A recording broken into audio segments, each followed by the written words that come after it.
കോളേജിലാണ് ഞാൻ പഠിച്ചത്. അപ്പോൾ ഞാൻ അവിടെ പഠിച്ചുകൊണ്ടിരിക്കുമ്പോൾ ഞാൻ എല്ലാ ദിവസവും വീട്ടിൽ നിന്ന് ബസ്സിനും അങ്ങോട്ടും ഇങ്ങോട്ടും പോകും. പക്ഷെ ഞാൻ കുറച്ച് കഴിഞ്ഞപ്പോൾ വീട്ടിൽ പറഞ്ഞു ഞങ്ങൾക്ക് കമ്പൈൻ സ്റ്റഡി ഉണ്ടെന്നും പറഞ്ഞുകൊണ്ട് ഞാൻ അവിടെ നിൽക്കാൻ തുടങ്ങി. അപ്പൊ അവിടെ ഒരു ഹോസ്റ്റൽ ഉണ്ട്, ആ ഹോസ്റ്റലിൽ നിൽക്കാം, ആരും അറിയാതെ രാത്രി കയറി കിടക്കും, അങ്ങനെയൊക്കെ ആയിരുന്നു. പക്ഷെ അവിടെ കമ്പൈൻ സ്റ്റഡികളല്ലായിരുന്നു നടന്നുകൊണ്ടിരുന്നത്, കള്ളുകൂടിയായിരുന്നു നടന്നുകൊണ്ടിരുന്നത്. ഞാൻ ആദ്യ കാലഘട്ടത്തിൽ അതിന് അത്ര ഇൻട്രസ്റ്റ് കൊടുത്തില്ലായിരുന്നു. പിന്നീട് എപ്പോഴോ ഞാൻ അവരോടൊപ്പം ചേരുകയും എനിക്ക് നന്നായിട്ട് കുക്കിംഗ് അറിയാം. അപ്പൊ ചിക്കൻ കറിയൊക്കെ വയ്ക്കും. അപ്പൊ അവര് എവിടെന്നെങ്കിലൊക്കെ കോഴി പിടിച്ചോണ്ട് വരും. അങ്ങനെ കള്ളുകൂടിയാണ്. ഏതായാലും ആ ഹോസ്റ്റല് പിൽക്കാലത്ത് ഒന്നാം വർഷത്തോടെ എന്റെ ഡിഗ്രിയുടെ സെക്കൻഡ് ഇയർ അത് നിർത്തി. അപ്പൊ ഞങ്ങൾ അവിടെ ഒരു വീടെടുത്തു. അതിന് പാതിര ഹൗസ് കൊട്ടാരം എന്ന് പേരിട്ടു. 2 വീടുണ്ടായിരുന്നു തൊട്ടടുത്തടുത്ത്. അപ്പൊ ആ 2 വീട് വാടകയ്ക്ക് എടുത്ത് അവിടെയാണ് താമസം തുടങ്ങിയത്. ഏതായാലും രാത്രി കാലങ്ങളിൽ ഞങ്ങളുടെ ഈ പാതിര ഹൗസ് എന്ന് ഇടാനുള്ള പേര് എന്ന് വെച്ചാൽ പാതിരയിൽ ഉണർന്നിരിക്കുന്ന കുറെ ആളുകളാണ് അവിടെ ഉള്ളത്. അതുകൊണ്ട് പരിസരങ്ങളിൽ കോഴിക്കോടുകളിൽ പോയി കോഴിനെ പിടിക്കുക, തൊട്ടടുത്തുള്ള കപ്പത്തോട്ടത്തിൽ പോയി കപ്പ മാന്തി തണ്ട അങ്ങനെ തിരിച്ച് നട്ടുവെച്ച് അങ്ങനെയുള്ള കുറേ വികൃതി പരിപാടികൾ കോളേജ് കാലഘട്ടത്തിൽ ചെയ്തു. ഏതായാലും ഡിഗ്രി കഴിഞ്ഞ് ഞാൻ എന്റെ കൂടെ പഠിച്ച ഒരാൾക്ക് ഒരു 24 ബാറുണ്ടായിരുന്നു.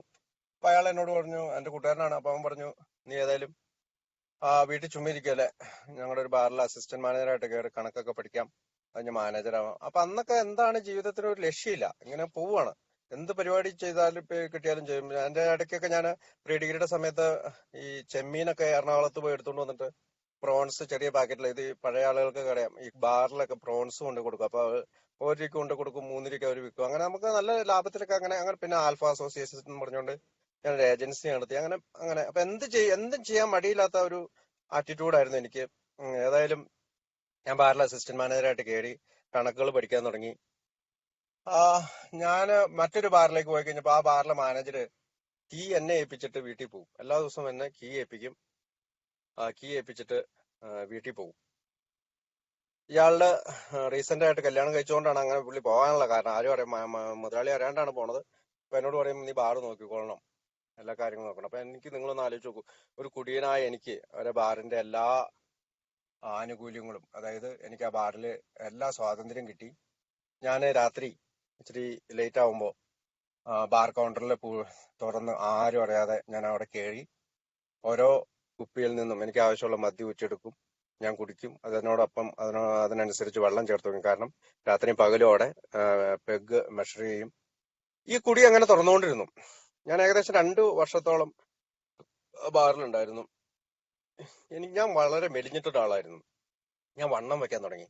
എനിക്കത് വണ്ണം വെക്കാൻ ഭയങ്കര കൊതിയായിരുന്നു. കാരണം ഞാൻ മെലിഞ്ഞിട്ടുള്ള ആളായതുകൊണ്ട് തന്നെ ഞാൻ പറയും, എനിക്ക് വണ്ണം വെക്കണം. അപ്പൊ പല കൂട്ടുകാരും പറഞ്ഞൊരു അഭിപ്രായമാണ്, നിങ്ങൾ ബീർ കുടിച്ചാൽ മതി, നന്നായിട്ട് ബീർ കുടിച്ചു കഴിഞ്ഞാൽ വണ്ണം വെക്കും. അത് കേട്ടുകൊണ്ട് തന്നെ ഞാൻ ഈ ബിയറിന്റെ തലപ്പാകം പൊട്ടിച്ചൊക്കെ കളഞ്ഞ് ഡാമേജിലൊക്കെ എഴുതി വിടും. അപ്പൊ അത് എനിക്ക് അവിടെ അസിസ്റ്റന്റ് മാനേജറായിട്ട് ഇച്ചിരി സ്വാതന്ത്ര്യം കൂടുതലുള്ളതുകൊണ്ട് തന്നെ അതൊക്കെ എഴുതി കൃത്യമായിട്ടൊക്കെ ചെയ്തു. ഒരു ദിവസം എക്സൈസ് ഓഫീസിൽ, ഇപ്പൊ ഈ പെർമിറ്റ് ഒക്കെ മേടിക്കാൻ എക്സൈസ് ഓഫീസിലൊക്കെ ഞാനാ പോകുന്നത്. അപ്പൊ എക്സൈസ് ഓഫീസിൽ പെർമിറ്റ് മേടിക്കാനായിട്ട് പോണ വഴിക്ക് ഞാനിങ്ങനെ നടക്കും. ഞാൻ വണ്ടിക്ക് പോയി അവിടെ ഇറങ്ങി. ഞാൻ ആ എക്സൈസ് ഓഫീസിലേക്ക് കയറുന്ന വഴിക്ക് വെച്ച് തന്നെ എനിക്ക് വല്ലാതെ ശ്വാസം മുട്ടി. ഞാന് എന്റെ അമ്മയോട് പറഞ്ഞു, എനിക്ക് ശ്വാസം മുട്ടുകയാണ്, എനിക്ക്.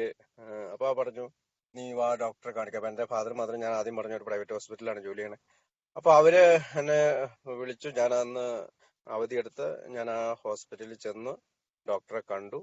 ഡോക്ടർ എന്റെ അമ്മയോട് പറഞ്ഞു, അപ്പൊ അമ്മ കൂടെ ഉണ്ട്, അമ്മയോട് പറഞ്ഞു നിങ്ങൾ പുറത്ത് നിൽക്കാൻ പറഞ്ഞു. എന്നോട് ഡോക്ടർ ചോദിച്ചു, നീ കുടിക്കാറുണ്ടോ എന്ന് ചോദിച്ചു. ഞാൻ പറഞ്ഞു, ഞാൻ കുടിക്കാറുണ്ട് വല്ലപ്പോഴും എന്നൊക്കെ പറഞ്ഞു. പക്ഷെ ഡോക്ടർ പറഞ്ഞു, നീ നന്നായിട്ട് കുടിക്കുന്ന ഒരു അവസ്ഥയിലേക്ക് എത്തിയിരിക്കുന്നു, അല്ലെങ്കിൽ നിന്റെ ശരീരത്തില് അങ്ങനെ ഒരു പ്രശ്നമുണ്ട്, നീ ICUയിൽ അഡ്മിറ്റ് ആവണമെന്ന് പറഞ്ഞു. അങ്ങനെ എന്നെ അവിടെ അഡ്മിറ്റ് ആക്കി. പിറ്റേ ദിവസം അപ്പൊ രാത്രി എന്നെ ഡോക്ടർ വന്ന് എക്സ്റേ ഒക്കെ കാണിച്ചു തന്നു, ഇവിടെ ഇങ്ങനെയാണ് പ്രശ്നം, ഇവിടെ. പിറ്റേ ദിവസം എന്റെ ബാക്കിൽ ഒരു ഈ സാധാരണ സിറിഞ്ച്, വലിയൊരു സിറിഞ്ച്, അത് ഈ നമ്മളിപ്പോ തമാശക്ക് സിനിമയിലൊക്കെ കാണുന്ന പോലത്തെ വലിയൊരു സിറിഞ്ചുമായിട്ട് എന്റെ ചെസ്റ്റിന്റെ ബാക്കിൽ നിന്ന് വെള്ളം കുത്തിയെടുത്ത് ഗ്ലൂക്കോസ് കുപ്പിക്ക് എന്നെ കാണിച്ചു തരുവാണ് ചെയ്തത്. എനിക്കന്ന് 10-21 വയസ്സുള്ളൂ. ഞാന് ആകെ പരിഭ്രാന്തനായി. നീ ഒരിക്കലും കുടിക്കൂല എന്നൊക്കെ അവിടെ തീരുമാനം എടുത്തു. ഡോക്ടർ പറഞ്ഞു, നീ മരുന്ന് കഴിച്ചാൽ മാറാവുന്ന കേസുകളേ ഉള്ളൂ, പക്ഷെ നീ കുടിക്കരുത്, നീ കുടിച്ചു കഴിഞ്ഞാൽ ഇത് വീണ്ടും വേഴ്സാവും എന്നൊക്കെ പറഞ്ഞു. ഞാനത് ഓക്കെ പറഞ്ഞു. ഞാൻ എൻ്റെ സഹോദരിമാരാകെ ഇതായി, പേരൻസ് വല്ലാത്ത ബുദ്ധിമുട്ടിലായി. അപ്പനൊക്കെ അമ്മയും ഈ ആടിന്റെ കരളൊക്കെ മേടിച്ച് വറുത്ത് എന്നെ ഞാൻ കഴിക്കാതെ ആവുമ്പോ എന്നെ കഴിക്കുമോനെ എന്നൊക്കെ പറയുന്നതൊക്കെ ഇന്നും ഞാൻ ഓർക്കുന്നുണ്ട്. ഇപ്പൊ ഏതായാലും അതൊക്കെ ഒന്ന് 5-6 മാസം ഞാൻ തുടർച്ചയായിട്ട് മരുന്ന് കഴിക്കുകയും ഈ ഫുഡൊക്കെ കഴിച്ച് ഒരു 6 മാസം കഴിഞ്ഞപ്പോൾ വീണ്ടും എന്നോട് ചെല്ലാൻ പറഞ്ഞിട്ടുണ്ട്. അപ്പൊ ഞാൻ എക്സ്റേ എടുത്ത് വീണ്ടും എക്സ്റേ എല്ലാം ഓക്കെ ആയി. അപ്പൊ എന്റെ സഹോദരിമാരൊരു തീരുമാനം എടുത്ത് വന്ന്, എന്റെ സഹോദരി നേഴ്സാണ്. അപ്പൊ അവള് പറഞ്ഞു, നീ ഇങ്ങനെയൊക്കെ ഈ ഡിഗ്രി ഒക്കെ കഴിഞ്ഞ് ഈ ആളുകളുടെ കൂടെ കറങ്ങിയെടുക്കുന്ന കൂട്ടുകാരുടെ കൂടെ രാത്രി കാലങ്ങളിൽ മറ്റുള്ളവരെ ഉപദ്രവിക്കുക എന്നുള്ള പരിപാടിക്കൊക്കെയാണ് നമ്മൾ നടന്നുകൊണ്ടിരുന്നത്. അന്ന് ഞങ്ങളുടെ വീടിന്റെ അടുത്തൊരു എഞ്ചിനീയറിംഗ് കോളേജ് ഉണ്ട്. അവിടെയൊക്കെ നമ്മൾ കയറും, രാത്രി അവരെ പേടിപ്പിക്കും, മദ്യം മേടിച്ചുകൊണ്ട് വരാൻ പറയും. അങ്ങനെ ഒത്തിരി ഒത്തിരി ഒത്തിരി കാര്യങ്ങൾ. ഇതെല്ലാം പറയാനുള്ള സമയമില്ലാത്തതുകൊണ്ട് ഞാൻ ഓടിച്ചങ്ങ് പറഞ്ഞു പോവാണ്. അപ്പൊ ഏതായാലും ഞാൻ നഴ്സിംഗിന് പോയി കഴിഞ്ഞപ്പോ എനിക്ക് മനസ്സിലായി കുടിക്കാൻ പറ്റൂല. അപ്പൊ ഞാൻ കുടിക്കുന്നുമില്ല. ഞാന് നഴ്സിംഗിനോടൊപ്പം തന്നെ എനിക്ക് അവിടെ ഒരു കോളേജിൽ ജോലി കിട്ടി. ആ കോളേജിൽ അഡ്മിനിസ്ട്രേറ്ററായിട്ട് ജോലി ചെയ്തു. തുടർന്ന് ഞാൻ അവിടെ പല ബിസിനസ്സുകൾ നടത്താൻ തുടങ്ങി. ഹോസ്റ്റലുകൾ, 2-3 ഹോസ്റ്റലുകൾ, ലേഡീസ് ഹോസ്റ്റൽ, ബോയ്സ് ഹോസ്റ്റലുകളൊക്കെ നടത്താൻ തുടങ്ങി. ക്യാൻറ്റീനുകൾ നടത്താൻ തുടങ്ങി. ഇപ്പൊ കോളേജിന്റെ തന്നെ കീഴിൽ തന്നെയുള്ളതായതുകൊണ്ട് തന്നെ ഒരുപാട് പണലാഭം എനിക്കുണ്ടായി. ഞാന് എന്റെ ജീവിതത്തിന്റെ മെച്ചപ്പെടുത്തലുകൾ, അല്ലെ എന്റെ ജീവിതത്തിന്റെ നിലവാരം ഇച്ചിരി കൂടി ഉയർന്നു. ഒരു കാറിന് പകരം 2 കാറും. ഞാൻ അന്ന് കലാശപ്പാളയത്ത് എനിക്കൊരു ഓഫീസുണ്ട് ബാംഗ്ലൂര്. അതുകൊണ്ട് കേരളത്തിലെ വിവിധ ജില്ലകളിൽ എനിക്ക് ഓഫീസുണ്ട്. അങ്ങനെയൊക്കെ ജീവിത നിലവാരം ഉയർന്നു. പണമായി. പണം കിട്ടുന്നത് ഞാൻ സ്ഥലം മേടിച്ചിടാൻ തുടങ്ങി. സ്ഥലം മേടിച്ച് മറച്ചു വെക്കാൻ തുടങ്ങി. അപ്പോ ആ കാലഘട്ടത്തിലൊക്കെ ഇച്ചിരി സ്ഥലക്കച്ചവടമൊക്കെ ഉള്ള സമയമാണ്. അതിനോടൊപ്പം ഞാൻ വിവാഹിതനായപ്പോ ആ ബിസിനസ് എന്റെ പേരൻസുമായിട്ട്, അല്ലെങ്കിൽ എന്റെ ഫാദറിലോ ഒക്കെ ആയിട്ട് ഷെയർ ചെയ്ത് ഞങ്ങൾ പല ബിസിനസ്സുകളും നടത്തി. ഈ സ്ഥലക്കച്ചവടം തന്നെ ബിസിനസ്സുകൾ നടത്തി.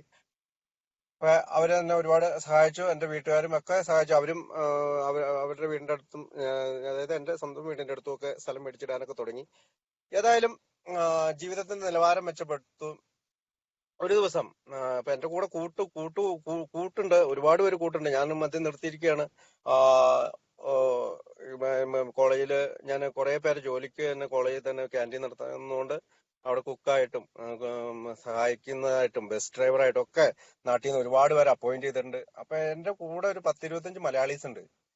അപ്പൊ ഇവര് തന്നെ വൈകുന്നേരം ആകുമ്പോ അവിടെ അടുത്തൊരു വീട് എടുത്തിട്ടുണ്ട്. അവിടെ പോയി, അതൊരു ഓഫീസ് പോലെ തന്നെയാണ്. അപ്പൊ ഞാൻ അവിടെ പോയി ഇരിക്കും, ഇങ്ങനെ കണക്കുകളൊക്കെ നോക്കാനൊക്കെ ആയിട്ട് അവിടെ ഇരിക്കും. ഇവരപ്പുറത്തെ മുറിയിൽ കുടിയും കാര്യങ്ങളൊക്കെ ആയിട്ട് കുക്കിങ്ങും പരിപാടിയൊക്കെ ആയിട്ട് അവരും നിൽക്കും. ഒരു ദിവസം ഒരാള് എന്നോട് ചോദിച്ചു, സാറേ ഒരു പണി, വൈൻ കുടിക്കാൻ കുഴപ്പമില്ല, വൈൻ അടിക്കുക, ഒരേ ജീവിതമല്ലേ ഉള്ളൂ, മനോഹരമായിട്ട് കൊണ്ടുപോകാന്നൊക്കെ പറഞ്ഞിട്ടുണ്ട്. അയാൾ ഏതായാലും ഞാൻ അയാൾ പറഞ്ഞതും ചിലപ്പോൾ ഒരു പക്ഷേ എനിക്ക് കുടിക്കാനുള്ള ആഗ്രഹം ഉള്ളതുകൊണ്ട് തന്നെ ഞാൻ വീണ്ടും കുടിച്ചു.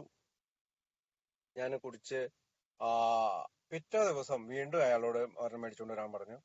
അയാൾ എന്നോട് കുറച്ച് ദിവസം കഴിഞ്ഞ് പറഞ്ഞു, ഈ വൈൻ എന്ന് പറഞ്ഞ സാധനം പല്ലിനും എല്ലിനും കേടാണ്, അതുകൊണ്ട് അത് വിസ്കിയിലേക്ക് മാറ്റുന്നതാണ് നല്ലത്. അപ്പൊ വിസ്കിയിലേക്ക് ഞാൻ പയ്യെ മാറി. വിസ്കിന്ന് ബ്രാൻഡിയായി. ഏതായാലും ഞാൻ ഓർക്കുന്നുണ്ട്, ഞാൻ 4 വർഷം മുമ്പ്, അല്ലെങ്കിൽ കുറച്ചു കാലം മുമ്പ് എങ്ങനെ കുടിച്ച് കുടി നിർത്തിയോ ആ അവസ്ഥയിലേക്ക് ഞാൻ തിരിച്ചെത്തി എന്നുള്ളതാണ്.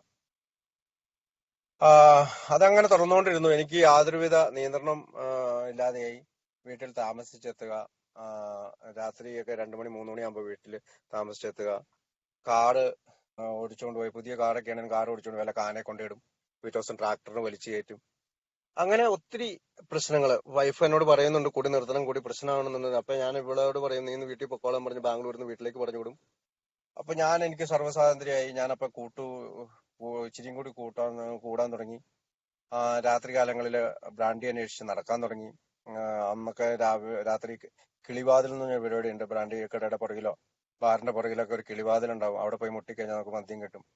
അപ്പൊ അതിനെ സംബന്ധിച്ചൊരു ഇൻസിഡന്റിന്റെ ഒരു അനുഭവം ഉണ്ടായത്, ഒരു ദിവസം രാത്രി ഞാനിങ്ങനെ കുടിക്കാനായിട്ട് വല്ലാതെ ആഗ്രഹം തോന്നി. ആരെയും വിളിച്ചിട്ട് കിട്ടുന്നില്ല. ഞാൻ ബാറിലേക്ക്, നല്ല പൂസാണ്, ബാറിലേക്ക് ലക്ഷ്യമായിട്ട് നടന്നു. അപ്പൊ ബാറിന്റെ ഗേറ്റ് പൂട്ടിയിട്ടൊക്കെ കാണും. അപ്പൊ ഞാൻ ഗേറ്റ് മതില് ചാടി കടന്നു. അപ്പൊ കിച്ചണിൽ നിന്ന് അവർക്ക് വെള്ളം വരുന്നുണ്ട്, ഈ വേസ്റ്റ് വെള്ളം വരുന്ന ഒരു കുഴി അവിടെ ഉണ്ട്. അതിനകത്ത് അതിന്റെ മുകളില് ആസ്പെറ്റോസ് ഷീറ്റ് ഇട്ട് മറച്ചു വെച്ചിട്ടുണ്ടായിരുന്നു. ഞാനിത് അറിയാതെ ഞാൻ ഈ മതിലേക്ക് എടുത്ത് നേരെ ചാടിയത് ഈ ആസ്പെറ്റോസ് ഷീറ്റിന്റെ മുകളിലേക്കാണ്. ചില സിനിമകളിൽ നമ്മൾ കണ്ടിട്ടുള്ള പോലെ ഈ ചാണകത്തി കുഴിയിലൊക്കെ വീണ അവസ്ഥയിൽ നിന്ന് എന്നെ അവിടെ ഈ സൗണ്ട്, വലിയൊരു സൗണ്ട് കേട്ടോണ്ട് ഈ ബാറിലുള്ള ആളുകൾ എന്നെ എടുത്തുകൊണ്ട് പോയി. തൊട്ടടുത്ത് തന്നെയാണ് വീട്, അവിടെ കൊണ്ടുപോയി കിടത്തി. പിറ്റേ ദിവസം രാവിലെ ഈ പോസ്റ്റ്മോർട്ടം ഒക്കെ, അല്ലെങ്കിൽ സോറി, ഈ മരിച്ചു വീണ ആളുകളുടെ ഒക്കെ ഈ സ്കെച്ച് ഇടുന്ന പോലെ ഇടയത്ത് ഇങ്ങനെ ഒരു പാട് പോലെ കിടക്കുന്നതൊക്കെ ഞാൻ ഓർക്കുന്നുണ്ട്. അതൊരു അതിങ്ങനെ തുറന്നുകൊണ്ടേ ഇരിക്കുകയാണ്, മദ്യപാനം ഇങ്ങനെ തുറന്നുകൊണ്ടേ ഇരിക്കുന്നു. എനിക്ക് കുട്ടിയായി, മൂത്ത കുട്ടിക്ക് അവള് പ്രഗ്നന്റ് ആയപ്പോ ഒന്ന് ആശുപത്രി കൊണ്ടുപോകാനോ ഒന്നും മനസ്സിലായി. എല്ലാം എപ്പോഴും തിരക്കാണ്. എനിക്ക് തിരക്കോട് തിരക്കാണെന്ന് പറഞ്ഞുകൊണ്ട് ഞാൻ വൈഫിന്റെ അനിയത്തിമാരൊക്കെ അപ്പൊ അവിടെ ഉണ്ട്. അപ്പൊ അവരോടോ അല്ലെങ്കിൽ അമ്മോടോ ഒക്കെ കൊണ്ടുപോകാൻ പറഞ്ഞ് അവര് ടാക്സിയൊക്കെ വിളിച്ചാണ് പോയിക്കൊണ്ടിരുന്നത്. അപ്പൊ എന്റെ ഞാന് വൈഫ് ഡെലിവറി ആവാറായപ്പോ ഹോസ്പിറ്റലിൽ അഡ്മിറ്റ് ആയിക്കണം. അപ്പൊ നാട്ടിലെത്തി ഞാൻ ബാംഗ്ലൂരിൽ നിന്ന്. അപ്പൊ ഞാന് എന്നോട് വിളിച്ചു പറഞ്ഞു ആശുപത്രിയിൽ അഡ്മിറ്റ് ആയെന്ന് പറഞ്ഞു. ഓക്കെ എന്ന് പറഞ്ഞു. പക്ഷെ ഞാൻ അപ്പോഴൊന്നും ആശുപത്രിയിലേക്ക് പോകാനോ അവരുടെ കാര്യങ്ങൾ നോക്കാനൊന്നും അല്ല ഞാൻ പോയത്. ഞാൻ നേരെ എന്റെ വീടിന് തൊട്ട് അകലെയുള്ള ഒരു അങ്കമാലി എന്ന് പറഞ്ഞ സ്ഥലത്ത് ഒരു ബാറിൽ പോയിരുന്ന് കൂട്ടുകാരെ വിളിച്ച് എന്റെ ഭാര്യ പ്രസവിക്കാൻ കിട്ടി എന്നൊക്കെ പറഞ്ഞ് ഞാനങ്ങ് കുടി തുടങ്ങി. എനിക്ക് കോള് വരുന്നുണ്ട്, പക്ഷെ ഞാനതൊന്നും അറ്റൻഡ് ചെയ്യുന്നില്ല. ചിലപ്പോ ഇപ്പൊ വരാന്നൊക്കെ പറഞ്ഞു. ഒരുപാട് ദൂരാണ്, പക്ഷെ ഞാൻ ഇപ്പൊ വരാന്ന് തന്നെ പറഞ്ഞുകൊണ്ട് ഞാൻ അവിടെ ഇരുന്ന് കള്ളു കുടിച്ചോണ്ടിരിക്കുകയാണ്. ഭാര്യയുടെ അവസാന കോള് വന്നു, ഭാര്യ പ്രസവിച്ചു, ആൺകുട്ടിയാണെന്ന് പറഞ്ഞു. അപ്പൊ തന്നെ ഞാൻ വീണ്ടും മദ്യം കഴിച്ച് ഏകദേശം ഒരു ബോധം കിടന്ന അവസ്ഥയിൽ. അപ്പൊ എന്റെ അളിയന് അവിടെ ഒരു കടയുണ്ട്. അപ്പൊ പുള്ളി ഒന്ന് അന്വേഷിച്ചപ്പോ ഞാനിങ്ങനെ വല്ലാതെ കുടിച്ചിട്ടിരിക്കുകയാണ്. അപ്പൊ എനിക്ക് ടാക്സി വിളിച്ചു തന്നു. ആ ടാക്സിയില് ഡ്രൈവറെ പോകുന്ന വഴിക്ക് വല്ലാതെ ഉപദ്രവിച്ചു എന്നൊക്കെ അയാൾ തന്നെ പിന്നീട് കണ്ടപ്പോ എന്നോട് പറഞ്ഞു. ഉപദ്രവിച്ചു, ഞാൻ അടുത്ത പാടി പോകാന്നുള്ളത് ഉപദ്രവമാണല്ലോ, അയാളെ മർദ്ദിച്ചു എന്നല്ല. ഏതായാലും ഞാൻ കുടിച്ച് ബോധം കെട്ട് അവിടെ കിടന്നു. 2 മണി 3 മണി ആയപ്പോഴത്തേക്കൊക്കെ എനിക്ക് നല്ല ബോധം തെളിഞ്ഞു. ഞാൻ എന്റെ അഴുക്ക് പിടിച്ച, അന്ന് ഛർദ്ദിക്കുകയൊക്കെ ചെയ്തിട്ടുണ്ട്. അപ്പൊ ഈ അഴുക്ക് പിടിച്ച വസ്ത്രമൊക്കെ കൊണ്ടേ കളഞ്ഞിട്ട് കുളിച്ച് റെഡിയായി ആശുപത്രിയിലേക്ക് ചെന്നു. എനിക്കൊരു നിർവികാരമായ ഒരു അവസ്ഥയായിരുന്നു. എനിക്ക് ഒരു കുട്ടിയുണ്ടായ സന്തോഷമോ അല്ലെങ്കിൽ അവരന്ന് രാത്രി മുഴുവൻ ഉറങ്ങിയിട്ടുണ്ടാവില്ല, അല്ലെങ്കിൽ തലേദിവസം ഈ പെയിനും ഒക്കെ ആയിട്ട് നമുക്കറിയാം ലേബർ വാർഡിന് മുമ്പിലിരിക്കുന്നവരുടെ അസ്വസ്ഥതകളൊന്നും എനിക്കതൊന്നും ഫീൽ ചെയ്യുന്നില്ല. എനിക്കൊരു നിർവികാരമായ ഒരു അവസ്ഥയിലാണ് ഞാൻ അവിടെ ചെന്നത്. ഏതായാലും അത് വീണ്ടും തുടർന്നുകൊണ്ടിരുന്നു മദ്യപാനം. ഒരു ദിവസം ഞാൻ നന്നായിട്ട് എന്തോ ഒരു ബഹളമൊക്കെ ഉണ്ടാക്കി. അതിന്റെ ഇടയ്ക്ക് ടിവികൾ തല്ലി പൊളിയുന്നുണ്ട്, ടിവിയുടെ റിമോട്ടുകൾ വലിച്ചെറിയുന്നുണ്ട്, പ്ലേറ്റുകൾ വലിച്ചെറിയുന്നുണ്ട്. ഒരു ദിവസം ഞാൻ എന്തോ ബഹളം ഉണ്ടാക്കിയിട്ടുണ്ട്. അപ്പൊ അത് എന്താണെന്ന് ഞാൻ ഇപ്പൊ കൃത്യമായിട്ട് ഓർക്കുന്നില്ല. പിറ്റേ ദിവസം രാവിലെ ഞാൻ എണീറ്റ് നോക്കുമ്പോ എന്റെ അമ്മയും എന്റെ മൂത്ത അളിയനും എന്റെ കട്ടിലിന്റെ ചോട്ടിൽ ഇരിപ്പുണ്ട്. അവരെന്നോട് പറഞ്ഞു, നിങ്ങൾ ഉടനെ എന്തെങ്കിലും ചെയ്യണം, ഇത് വല്ലാത്ത പ്രശ്നമായിട്ടുണ്ട്. കാരണം എന്റെ ഭാര്യ വിളിച്ചു വരുത്തിയതാണ് അവരെ. അന്ന് ഞങ്ങള് ഒരു തൊടുപുഴയാണ് താമസിക്കണേ, ചെറിയ വീടുണ്ട്. ഏതായാലും ഞാന് കേട്ടിട്ടുണ്ട് ഈ ജോബി എന്ന് പറഞ്ഞ കോതമംഗലത്തെ ഒരാള് ആളൂർ എന്ന് പറഞ്ഞ സ്ഥലത്ത് പോയിട്ടുള്ള കാര്യം. അതെന്റെ അമ്മ എന്നെ പള്ളിയിൽ പോയപ്പോ ആരോ പറഞ്ഞു എന്നൊക്കെ പറഞ്ഞ് എന്നോട് പറഞ്ഞതായിട്ട് ഓർക്കുന്നുണ്ട്. ഇപ്പൊ അമ്മയുടെ ആവശ്യം എന്ന് പറഞ്ഞാൽ അന്നത്തെ രാവിലെ വന്നേക്കണതിന്റെ ആവശ്യം ഒരു അച്ഛനെ കാണണം, കൗൺസിലിംഗ് ചെയ്യണം, മാറ്റണം എന്നൊക്കെയാണ്. അപ്പൊ ഞാൻ പറഞ്ഞു ഞാന് ഇങ്ങനെ ഒരു സ്ഥലമുണ്ട് അവിടെ പോയിക്കോളാം എന്ന് പറഞ്ഞുകൊണ്ട് ഞാൻ സ്വന്തമായി കാറെടുത്ത് ആ ആളൂർ എന്ന് പറയുന്ന ലഹരി മോചന പരിശീലന ക്യാമ്പിലേക്ക് എത്തിച്ചേരുകയാണ്. ഞാൻ അവിടെ ചെന്നു. അവിടെ ചെന്ന് കയറി കഴിഞ്ഞ പിന്നെ 7 ദിവസം കഴിഞ്ഞ് അവിടെ നിന്ന് ഇറങ്ങാൻ പറ്റുള്ളൂ. ഞാൻ റിസപ്ഷനിലേക്ക് കീ കൊടുത്തിട്ട് വണ്ടി സ്റ്റാർട്ട് ചെയ്തിടണം എന്നൊക്കെ പറഞ്ഞിട്ട് ഞാൻ ഉള്ളിലേക്ക് കയറി. അപ്പൊ അവിടെ കയറി കഴിഞ്ഞ് ഒരു ബുധനാഴ്ചയൊക്കെ ആകുമ്പോഴത്തേക്കും അവര് ഫാമിലിയിലെ അംഗങ്ങളെ വിളിച്ചു വരുത്തും. അപ്പൊ എല്ലാവരും പരിഭ്രാന്തരാണ്. കാരണം ഞങ്ങള് 10-60 പേരുള്ളതിൽ ചിലർക്ക് ഭാര്യ വരുമെന്ന് നിശ്ചയമില്ല, ചിലർക്ക് ഭാര്യ വരുമെന്ന് ഉറപ്പുണ്ട്, ചിലരുടെ ഭാര്യമാര് പിരിഞ്ഞിരിക്കുകയാണ്. അപ്പൊ അങ്ങനെ ഒരുപാട് കേസുകളാണ് ഞങ്ങളുടെ ഈ 60 പേരില്. എനിക്കും വലിയ ഉറപ്പൊന്നുമില്ല, കാരണം ഇവര് എന്റെ കയ്യിൽ നിന്ന് നമ്പർ മേടിച്ചിട്ടുണ്ടായിരുന്നു അവിടുത്തെ ആള്. വരുമെന്നൊന്നും വലിയ ഉറപ്പില്ല. പക്ഷെ ഞങ്ങൾ ഈ കുന്നിമുകളിലുള്ള ഈ ലഹരിമോചന പരിശീലന ക്യാമ്പിന്റെ ഈ ബിൽഡിങ്ങിന്റെ ജനലിൽ നിന്ന് താഴത്തുനിന്ന് ഇങ്ങനെ ആളുകൾ കയറി വരുന്നത് കാണാം. ഓരോരുത്തരുണ്ട്, അതെന്റെ ഭാര്യയും അമ്മയാ അപ്പൊ എന്നൊക്കെ ഇങ്ങനെ പറയുന്നത് കേൾക്കാം. അപ്പൊ ഞാനും ആ ജനലിൽ ഇങ്ങനെ കമ്പിയിൽ ഇങ്ങനെ പിടിച്ച് നിൽക്കുന്നുണ്ട്. അപ്പൊ എന്റെ ഭാര്യ താഴത്തുനിന്ന് കയറി വരുന്നത് ഞാൻ കണ്ടു. എന്റെ ജീവിതത്തിൽ ഏറ്റവും കൂടുതൽ വിഷമിച്ചു പോയ, അല്ലെങ്കിൽ ജീവിതത്തിൽ ഇത്രമാത്രം പരാജയം നേരിട്ട ഒരു സന്ദർഭം എനിക്കില്ല. ഞാൻ അതിനു മുമ്പ് എത്രയ്ക്കോ കാര്യങ്ങൾ എന്റെ ജീവിതത്തിൽ സംഭവിച്ചിട്ടുണ്ടെങ്കിലും അന്നാണ് ഞാൻ ശരിക്കും പറഞ്ഞാല് അതിനു മുമ്പ് വെച്ചാൽ 2-3 ദിവസത്തെ ക്ലാസ്സും ഇതൊക്കെ കൊണ്ടായിരിക്കാം എനിക്ക് നന്നായ പശ്ചാത്താപം ഉണ്ടായെന്നുള്ളതാണ്. കാരണം ഒരു ദീർഘകാലമായിട്ടുള്ള കുടി എന്റെ വീട്ടിലും എന്റെ വൈഫിന്റെ കാര്യത്തിലാണേലും ഫാമിലി ജീവിതത്തിലും എല്ലാം ഉണ്ടാക്കിയ പ്രശ്നങ്ങള് ഞാൻ അവിടെ നിന്ന് ഓർത്തെടുത്തു. ഏതായാലും ഞങ്ങൾ അങ്ങോട്ടും ഇങ്ങോട്ടും ക്ഷമ ചോദിക്കുന്നു. അത് അവരുടെ ഒരു ശീലമാണ്. അങ്ങോട്ടും ഇങ്ങോട്ടും ഭാര്യ ഭർത്താവിനോടും ഭർത്താവ് ഭാര്യയോടും ഒക്കെ ക്ഷമ ചോദിക്കുന്നു. അതിന്റെ ഇടയ്ക്ക് അതിനു മുമ്പ് തന്നെ അവിടുത്തെ ഒരു എ മെമ്പർ പല നാടുകളിൽ നിന്നുള്ള എ മെമ്പേഴ്സ്, ഇപ്പൊ ഞാൻ തൊടുപുഴയിൽ നിന്നാണെങ്കിൽ തൊടുപുഴയിൽ നിന്നുള്ള ഒരു എ മെമ്പർ, അങ്ങനെ പല നാടുകളിൽ നിന്ന് എ മെമ്പേഴ്സ് അവിടെ വരും. അപ്പൊ അവർ അൾത്താരയിൽ കയറി ഇങ്ങനെ നിരന്ന് നിൽക്കും, ഓരോരുത്തരെ കയ്യിൽ പിടിച്ചേൽപ്പിക്കും. ഇപ്പൊ അമേരിക്കയിലുള്ള സെബി അന്ന് അവിടെ വന്നിട്ടുണ്ടായിരുന്നു. അപ്പൊ അയാൾ എന്റെ കയ്യിലൊക്കെ പിടിച്ചു. അപ്പൊ അച്ഛൻ പറഞ്ഞു ഇവനെ മീറ്റിങ്ങിന് കയറ്റണമെന്നൊക്കെ പറഞ്ഞു. ഏതായാലും അവിടെ നിന്ന് ഇറങ്ങി. ആൽക്കോളിസ് അനോണിമസിന്റെ മീറ്റിങ്ങിന്റെ അഡ്രസ്സും സെബിയുടെ ഫോൺ നമ്പറൊക്കെ എനിക്ക് തന്നിട്ടുണ്ടായിരുന്നു. പിറ്റേ ഞായറാഴ്ച ആണ് മീറ്റിംഗ്. ഏകദേശം 5:30ക്കാണ് മീറ്റിംഗ്. ഇവിടെ പഴമക്കാർക്കൊക്കെ അറിയാം, തൊടുപുഴ വിസ്ഡം ഗ്രൂപ്പ് ഒരുപാട് പഴയ ഗ്രൂപ്പാണത്. അപ്പൊ ആ ഗ്രൂപ്പില് 5:30ക്ക് തുടങ്ങുന്ന മീറ്റിങ്ങിന് 4:30ക്ക് ഞാൻ അവിടെ ചെന്ന് നിന്നു എന്നുള്ളതാണ്. എനിക്ക് അത്രയ്ക്ക് ആവശ്യമായിരുന്നു. കാരണം ദീർഘകാലമായിട്ടുള്ള കുടി എന്റെ ജീവിതത്തിൽ അത്രമാത്രം പ്രശ്നങ്ങൾ ഉണ്ടാക്കിയിട്ടുണ്ടായിരുന്നു. ഞാനത് തിരിച്ചറിയാനായിട്ട് ചിലപ്പോൾ ചുരുങ്ങിയ കാലം മാത്രമാണ് ഞാൻ കുടിച്ചുള്ളൂവെങ്കിലും ആ കുടിയുടെ എഫക്റ്റ്, അതായത് ഞാൻ പലപ്പോഴും പറയും 5 വർഷം 10-30 വർഷം കൊണ്ട് അല്ലെങ്കിൽ 20 വർഷം കൊണ്ടൊക്കെ കുടിക്കുന്ന കുടി 5-6 വർഷം കൊണ്ട് അല്ലെങ്കിൽ 10 വർഷത്തിൽ താഴെ ഞാൻ കുടിച്ചു തീർത്തു എന്നുള്ളതാണ് സത്യം. അതായത് ഞാൻ മീറ്റിങ്ങിന് കയറി. അന്ന് പല ആളുകളും അവിടെ നിന്ന് സംസാരിച്ചു. അപ്പൊ ഞാനൊരു കേസിൽ പ്രതിയാണ്. കാരണം ഞാൻ ബാറിലുണ്ടായ ഒരു അടി മൂലം ഒരു ക്രിമിനൽ കേസിൽ പ്രതിയാണ്. അതുകൊണ്ട് എനിക്ക് പാസ്പോർട്ട് പോലും കിട്ടിയിട്ടില്ല. അപ്പൊ അന്ന് അവിടെ ഉണ്ടായിരുന്ന ഒരാൾ 18 കേസിൽ പ്രതിയായിരുന്നു എന്നും അയാളുടെ ഷെയറിംഗും ഒക്കെ എന്നെ വല്ലാതെ ആകർഷിച്ചു. അപ്പൊ 18ലും താഴെയാണല്ലോ ഒന്നോ. അപ്പൊ ഞാൻ ഏതായാലും ഇത് കൊള്ളാം എന്നുള്ള രീതിയിൽ തന്നെ ഞാൻ അവിടെ നിന്നു. അപ്പൊ അവര് 90 days 90 meeting keep coming back എന്നൊക്കെ പറയുന്നുണ്ട്. അതൊക്കെ അവരൊക്കെ അറിയാവുന്ന ഭാഷയിൽ അന്നത്തെ കിട്ടുന്ന സാഹചര്യങ്ങളിലൊക്കെയാണ് പറയുന്നത്. അപ്പൊ ഞാൻ ശരിക്കും എനിക്ക് അങ്ങോട്ട് തലേ കയറിയെന്ന് വെച്ചിട്ട് സത്യത്തിൽ ഇപ്പൊ പറയണേ അതങ്ങ് തലേ കയറിയില്ല. അന്ന് ഒരു ക്രിസ്ത്യാനിറ്റിയുടെ ഭാഗമായിട്ട്, കാരണം അത് പള്ളി ബിൽഡിങ്ങിലായിരുന്നു, ക്രിസ്ത്യാനിറ്റിയുടെ ഭാഗമാണെന്നൊക്കെയാണ് ഞാൻ ചിന്തിച്ചിരുന്നത്. ഏതായാലും എനിക്ക് പാസ്പോർട്ട് ഇല്ലാത്തതുകൊണ്ട് ഞാൻ നേരെ എന്റെ പാസ്പോർട്ട് ഓഫീസിൽ ഞാൻ ഓരോ തീരുമാനങ്ങൾ എടുക്കാൻ തുടങ്ങി. പുതിയ ഞാനിപ്പോ പറഞ്ഞു വന്നത് മനോഭാവങ്ങളിൽ എനിക്ക് മാറ്റങ്ങൾ ഉണ്ടാക്കുന്ന കാര്യങ്ങളാണ്. ഞാൻ അന്ന് വരെ വളരെ മടിയോടുകൂടി പാസ്പോർട്ടിനെ പറ്റി പോലും ചിന്തിക്കാതിരുന്ന ഞാൻ പാസ്പോർട്ടിനെ പറ്റി ചിന്തിച്ചു. എന്റെ കൊച്ചിയിലുള്ള പാസ്പോർട്ട് ഓഫീസിൽ ചെന്ന് ഞാൻ അവിടുത്തെ ഒരു ഇച്ചിരി പ്രായമായ സ്ത്രീയാണ്. അവരെ കണ്ടിട്ട് പറഞ്ഞു എനിക്ക് പാസ്പോർട്ട് കിട്ടിയിട്ടില്ല, ഇന്നാണ് കാരണം എന്ന് പറഞ്ഞപ്പോൾ അവരോട് ജഡ്ജ്മെന്റിന്റെ കോപ്പി മേടിച്ചുകൊണ്ട് വരാൻ പറഞ്ഞു. ജഡ്ജ്മെന്റിന്റെ കോപ്പി എനിക്ക് എന്റെ വക്കീല് എനിക്ക് തന്നു. ഞാൻ അത് അവിടെ കൊണ്ട് ഏൽപ്പിച്ചു. എനിക്ക് ഏതായാലും പാസ്പോർട്ട് കിട്ടി. അവിടെ എനിക്ക് ഉടനെ തന്നെ എന്റെ കൂട്ടുകാർ പലരുടെ സഹായത്താല് ഞാൻ UK പോവുകയാണ്. അപ്പൊ UK എത്തി. എനിക്ക് നല്ല ടെംപ്റ്റേഷൻ ഉണ്ട്. നിങ്ങൾക്ക് അറിയാം, ഒരു ഹണിമൂൺ പീരീഡ് ആണ്. കാരണം വെച്ചാൽ ഞാൻ AIL എത്തിയിട്ടുള്ളൂ.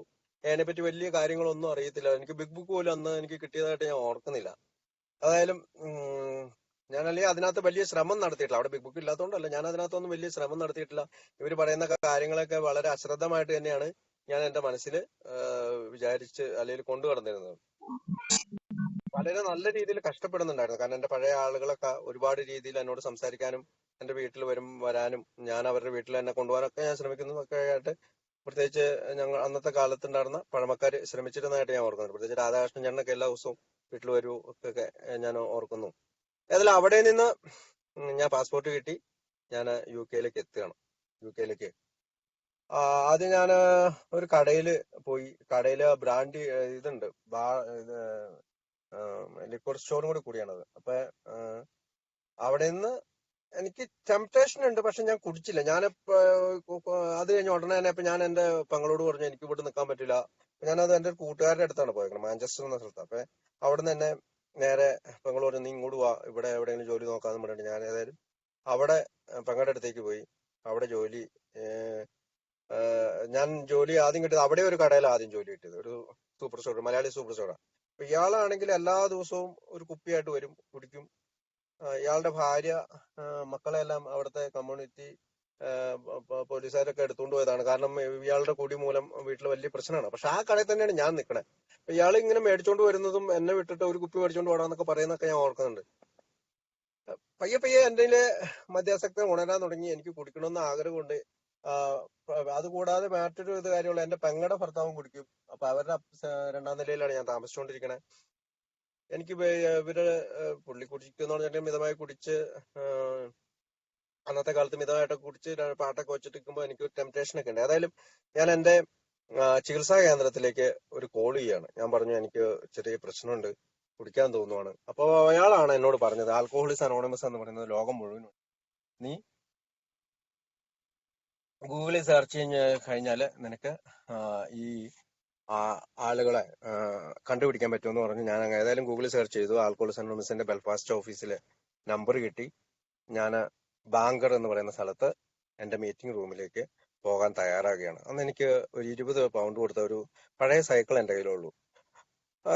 ഞാൻ ആ സൈക്കിളും വെച്ച് ഞാൻ അവിടെ ചെന്നു. സൈക്കിൾ ഫ്രണ്ടിൽ വെച്ചു. ഞാൻ റൂമിലേക്ക് കയറി. അപ്പൊ ക്ലോസ്ഡ് മീറ്റിംഗ് എന്ന് ആ റൂമിന്റെ ഫ്രണ്ടിൽ എഴുതിയിട്ടുണ്ട്. ഞാൻ പയ്യെ റൂമിൽ മുട്ടി. അപ്പൊ ചെറിയ ഭയമുണ്ട്. കാരണം അന്നൊക്കെ ഈ പല രാജ്യങ്ങളിലും വെടിവെപ്പൊക്കെ നടക്കുന്ന സ്ഥലം. പല എന്നുവെച്ചാ നമ്മൾ നാട്ടിൽ നിന്ന് ഇന്ത്യക്കാരെയൊക്കെ 1-2 ഇന്ത്യക്കാരെയൊക്കെ കൊന്ന് ഓസ്ട്രേലിയയിലൊക്കെ കൊന്ന സമയം. ഏതായാലും ഞാൻ അവിടെ നിന്ന് ഭയമുണ്ട്. എനിക്ക് ഇങ്ങനെ ഒരു വർഗീയത അല്ലെങ്കിൽ എന്റെ കളർ ഇതാണ്, ഇവരെ എന്നോട് എങ്ങനെ പെരുമാറും. അത് മാത്രമല്ല, ഇംഗ്ലീഷിൽ അത്ര വലിയ പരിജ്ഞാനമൊന്നുമില്ല. ഡിഗ്രിയും നേഴ്സിംഗും ഒക്കെ പഠിച്ചിട്ട് അവിടെ എത്തിയിട്ടുണ്ടെങ്കിൽ അത്ര പരിജ്ഞാനമൊന്നും എനിക്ക് ആയിട്ടുമില്ല. ഏതായാലും ഞാൻ അവിടെ മുട്ടിയപ്പോ തന്നെ വാതിൽ തുറന്നു. അവര് രണ്ടുപേരെ എന്നെ കെട്ടിപ്പിടിച്ച് ആൽക്കഹോളിസംസിന്റെ ആ മീറ്റിംഗിന്റെ ഏറ്റവും ഫ്രണ്ടിൽ കൊണ്ടിരുത്തി. എനിക്കൊരു കോഫി എടുത്തു തന്നു, ബിസ്ക്കറ്റ് എടുത്തു തന്നു. അന്ന് എനിക്ക് എല്ലാവരും കൂടി സൈൻ ചെയ്ത് ഒരു ബിഗ് ബുക്ക് തരുകയും ചെയ്തു. അവരെന്നെ പരിചയപ്പെട്ടു, എവിടെയാന്നൊക്കെ വീടൊക്കെ ചോദിച്ചു. ഞാനത് പറഞ്ഞു. അപ്പൊ അതിനകത്ത് ഒരാൾ എന്നോട് പറഞ്ഞു, നീ സൈക്കിളിനാണ് വേണമെങ്കിൽ ഞാൻ നിന്നെ പിക്ക് ചെയ്യാൻ, ഞാൻ തൊട്ടടുത്ത് തന്നെയാണ് താമസിക്കണേ. അപ്പൊ എന്റെ അഡ്രസ്സ് മേടിച്ചു അയാള് പിറ്റേ ദിവസം വരാമെന്ന് പറഞ്ഞു. നീ ഇന്ന സമയത്ത് 10 മിനിറ്റ് മുമ്പ് റെഡി ആയിട്ട് പുറത്തിറങ്ങി നിന്നാ മതി എന്ന് പറഞ്ഞു. അപ്പൊ അയാൾ എന്നെ പിക്ക് ചെയ്തു. അയാൾ എന്നെ തിരിച്ചു കൊണ്ടാക്കുകയും ചെയ്തു. അപ്പോഴും ഞാൻ ഈ കുടിയിൽ നിന്ന് മാറി നിൽക്കണമെന്ന് വലിയ ആഗ്രഹമൊന്നുമില്ല. ഞാൻ ഓർക്കുന്നുണ്ട് അയാളോട്, ടോം ലെനൻ എന്നാണ് അയാളുടെ പേര്. അയാള് വർഷം അയാളാണ്. അപ്പൊ അയാൾ അവിടെ ഒരു കടയൊക്കെ നടത്തുന്നത്, സൂപ്പർ മാർക്കറ്റൊക്കെ നടത്തുന്നുണ്ട്. അപ്പൊ അയാളോട് ഞാൻ ഇങ്ങനെ എന്നെ വീട്ടിലേക്ക് തിരിച്ചു കൊണ്ടുവന്ന് ഇറക്കി വിടുന്ന വഴി, ഞാൻ ഇറങ്ങിയ വഴി ഞാൻ അയാളോട് ചോദിച്ചു, വൈൻ കുടിക്കുന്നതിന് കുഴപ്പമുണ്ടോ? അപ്പൊ അയാൾ എന്നോട് പറഞ്ഞത് വൈനിൽ എത്രമാത്രം കണ്ടന്റ് ഉണ്ട്, അല്ലെങ്കിൽ വൈനിൽ ആൽക്കഹോൾ കണ്ടന്റ് എത്രമാത്രം ഉണ്ടെന്നൊന്നും അയാൾ എന്നോട് പറഞ്ഞില്ല. അയാൾ എനിക്ക് വാഗ്ദാനം ചെയ്തത് ഒരു ഫ്രണ്ട്ഷിപ്പാണ്, ഒരു ചങ്ങാത്താണ്. അയാൾ ഇങ്ങനെയാണ് പറഞ്ഞത്, ഏത് രാത്രിയും പകലും നീ കുടിക്കാതിരിക്കുമെങ്കിൽ എന്റെ അടുത്ത് വരാം, ഏത് രാത്രിയും പകലും. അതെനിക്ക് വല്ലാത്തൊരു അനുഭവമാണ്. കാരണം എനിക്ക് അന്ന് അത് ആവശ്യമായിരുന്നു. കാരണം എനിക്ക് അധികം പരിചയമൊന്നുമില്ല. മലയാളികളുണ്ട്, അവരുടെയൊക്കെ അടുത്ത് പോയാലും എല്ലാവരും തന്നെ കുടിയന്മാരാണ്. അപ്പൊ അങ്ങനെ അധികം നമ്മൾ പോകാറുമില്ല. അപ്പോൾ ഞാൻ അത് സ്വീകരിച്ചു എന്നുള്ളതാണ്. അപ്പൊ ഇടയ്ക്കിടയ്ക്ക് അയാളുടെ അടുത്ത് പോവും, കോഫി കുടിക്കും. അയാളൊരു വയലിനിസ്റ്റ് ആണ്. അപ്പൊ അയാള് പാട്ടൊക്കെ പാടും. അങ്ങനെ മുന്നോട്ട് പോയിക്കൊണ്ടിരുന്നു. ഇനി ഞാന് പറയാൻ പോകുന്നത് പിന്നീട് എന്നിലുണ്ടായ ചില മാറ്റങ്ങൾ, അല്ലെങ്കിൽ മനോഭാവ മാറ്റങ്ങളൊക്കെയാണ് പറയാൻ പോകുന്നത്. എനിക്ക് ഒരു ബർത്ത്ഡേക്ക് പോകാനായിട്ട് ഒരു ക്ഷണം കിട്ടുകയാണ്. അവിടെ ഒരു മലയാളിയുടെ ബർത്ത്ഡേ പരിപാടിയാണ്. അപ്പൊ ഞാനത് എന്റെ ഗ്രൂപ്പില് ഒരു AI മെമ്പറോട് പറഞ്ഞപ്പോ എന്നോട് പറഞ്ഞു, നീ ബർത്ത്ഡേക്ക് പോണതിന് കുഴപ്പമില്ല, പക്ഷെ നീ പോകുന്നതിന് മുമ്പ് എന്നെ വിളിക്കണം, ആ ബർത്ത്ഡേയുടെ ഇടയ്ക്ക് എന്നെ വിളിക്കണം, അവിടെ നിന്ന് ഇറങ്ങി കഴിയുമ്പോൾ എന്നെ വിളിക്കണം. അപ്പൊ നിന്റെ കയ്യിൽ നിന്ന് എനിക്ക് 3 പ്രാവശ്യം കോള് വന്നിരിക്കണം. അപ്പൊ ഞാൻ ഓർത്തത് എന്തിനാ അങ്ങനെയൊക്കെ. അപ്പൊ അയാൾ എന്നെ സംരക്ഷിച്ചു നടത്താനായിട്ട് ചെയ്ത ഒരു കാര്യമാണെന്ന് എനിക്ക് മനസ്സിലായി. ഇതിനു മുമ്പ് ഞാൻ 4 വർഷം കുടി നിർത്തിയെന്ന് പറഞ്ഞല്ലോ. ആ കാലഘട്ടത്തില് ഞാൻ ചെയ്യാത്ത കാര്യങ്ങളാണ് ഞാൻ ഈ കാലഘട്ടത്തിൽ ചെയ്തുകൊണ്ടിരുന്നത്, അല്ലെങ്കിൽ AI വന്നതിന് ശേഷം ചെയ്തുകൊണ്ടിരുന്നത്. ആ 4 വർഷം ഞാൻ ബാറിലായപ്പോ അവരോട് പോയിരിക്കും, അവർ കുടിക്കുന്ന നോക്കിയിരിക്കും, അല്ലെ അവർക്ക് മദ്യം മേടിച്ചു കൊടുത്തിരിക്കും, മദ്യത്തെ കുറിച്ച് കൂടുതൽ വർണ്ണിക്കും. ഇതൊക്കെയായിരുന്നു എന്റെ പരിപാടി. പക്ഷെ ആൽക്കഹോളിക്സ് അനോണിമസിൽ എത്തിയതിനു ശേഷം ഞാൻ അങ്ങനെ ഒരു പരിപാടിക്ക് പോകാനോ അല്ലെങ്കിൽ മദ്യം വിളമ്പുന്ന സദസ്സിൽ പോകാനോ ഒന്നും ഞാൻ തയ്യാറാവുന്നില്ല. ഏതായാലും ഞാൻ ആ ബർത്ത്ഡേക്ക് പോയി. അയാൾ പിന്നീട് ഒരു കാര്യം പറഞ്ഞു, നീ അവര് തുറന്നു വെച്ച ഒരു കുപ്പിയിൽ നിന്നും ഒന്നും കുടിക്കരുത്, നിനക്ക് ദാഹിക്കുവാണെങ്കിൽ നീ ടാപ്പ് വാട്ടർ മേടിക്കണം, ടാപ്പ് വാട്ടർ കുടിക്കണം, അല്ലെങ്കിൽ നീ ഏതെങ്കിലും ഒരു ബോട്ടിൽ വാട്ടർ മേടിച്ചുകൊണ്ട് പോകണം എന്ന് പറഞ്ഞിരുന്നു. അതൊക്കെ ഇപ്പൊ നന്ദിയോടെ ഓർക്കുകയാണ്. പിൽക്കാലത്ത് ഞാൻ പലപ്പോഴും പല കല്യാണങ്ങൾക്ക് പോകുമ്പോഴും ഞാൻ ഈ ഒരു പരിപാടി ചെയ്യാറുണ്ട്. അപ്പൊ എന്റെ എന്റെ മുമ്പിലത്തെ വെക്കേഷന് നാട്ടിൽ വന്നപ്പോ ഒരു കല്യാണം ഉണ്ടായിരുന്നു.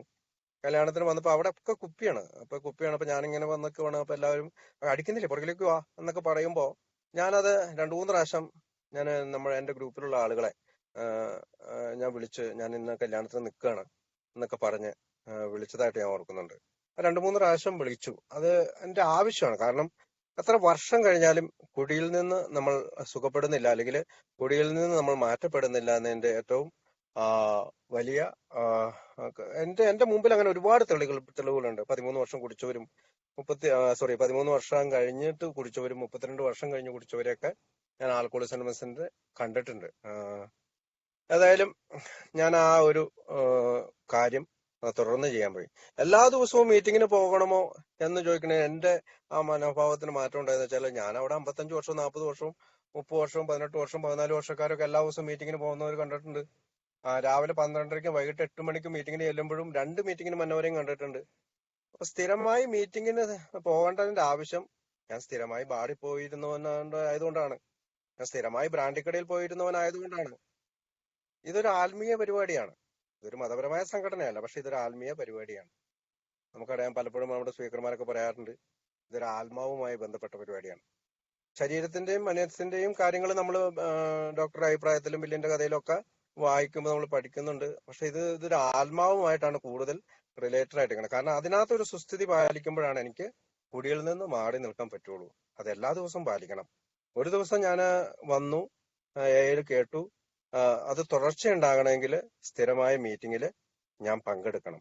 സ്ഥിരമായ മീറ്റിംഗ് പങ്കെടുക്കുമ്പോൾ എനിക്ക് അതിന്റെ ഒരു ആത്മീയ സുസ്ഥിതി പാലിക്കാനായിട്ടുള്ള പ്രേരണ കിട്ടും. ഞാൻ മീറ്റിങ്ങിൽ മാത്രം പങ്കെടുത്തുകൊണ്ട് കാര്യമുണ്ടോ? തീർച്ചയായിട്ടും ഇല്ല. അത് ഭാഗമാണ് ഞാൻ ഇനി പറയാൻ ഉദ്ദേശിക്കുക. അപ്പോ ഞാൻ മീറ്റിംഗ് പോകുന്നുണ്ട്. ഒരു ദിവസം എന്റെ അടുത്ത് കെന്നത്ത് റോബർട്ട്സൺ എന്ന് പറയുന്ന ഒരു ഇംഗ്ലീഷുകാരൻ വന്നിട്ട് ചോദിച്ചു, നിങ്ങൾക്ക് സ്പോൺസർ ഉണ്ടോ? അയാൾ പറഞ്ഞു, ഞാൻ പറഞ്ഞു, എനിക്ക് സ്പോൺസർ എന്ന് പറയുന്നത് എനിക്ക് അറിയത്തില്ല. കാരണം എനിക്ക് അറിയത്തില്ല. കാരണം കുറച്ച് ദിവസങ്ങളല്ലേ അയാളൂ സജീവമായിട്ട് ആവാൻ തുടങ്ങിയിട്ട്. ഏതായാലും അയാൾ പറഞ്ഞു, നീ ഒരു പണി ചെയ്യേ, ഞാൻ നിന്നെ എല്ലാ ശനിയാഴ്ചകളിലും ബാങ്കർ ലൈബ്രറിയിൽ വരണം. തൊട്ടടുത്ത് തന്നെയാണ്. അവിടെ 10 മണിക്ക് വരണം, ഞാൻ അവിടെ ഉണ്ടാവും എന്ന് പറഞ്ഞു. ഇയാൾ വേറെ ദൂരെ എവിടെയാണ്, അയാളെ പറ്റി എനിക്ക് ഡീറ്റെയിൽ ആയിട്ട് ഒന്നും അറിയത്തില്ല. ഞാൻ ഏതായാലും ഒരു 10 മണി എന്ന് പറഞ്ഞ അയാൾ പറഞ്ഞ 10:30 ആയിട്ടാണ് ഞാൻ അവിടെ എത്തിയത്. 10:30 ആയിട്ട് ഞാൻ അയാളുടെ അടുത്തെത്തി. അപ്പൊ അയാള് വെച്ചിട്ട് ദേഷ്യത്തിലൊക്കെയാണ്. കാരണം 10 മണി എന്ന് പറയുന്ന അത് ഒരു ടൈം ഉണ്ടല്ലോ. ഞാൻ 10:30 മിനിറ്റ് താമസിച്ചാണ്.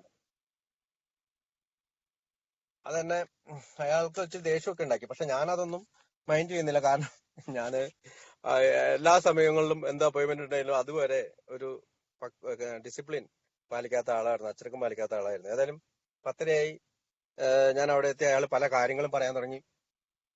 എന്നെ ഒത്തിരി കാര്യങ്ങൾ പറയാൻ തുടങ്ങി.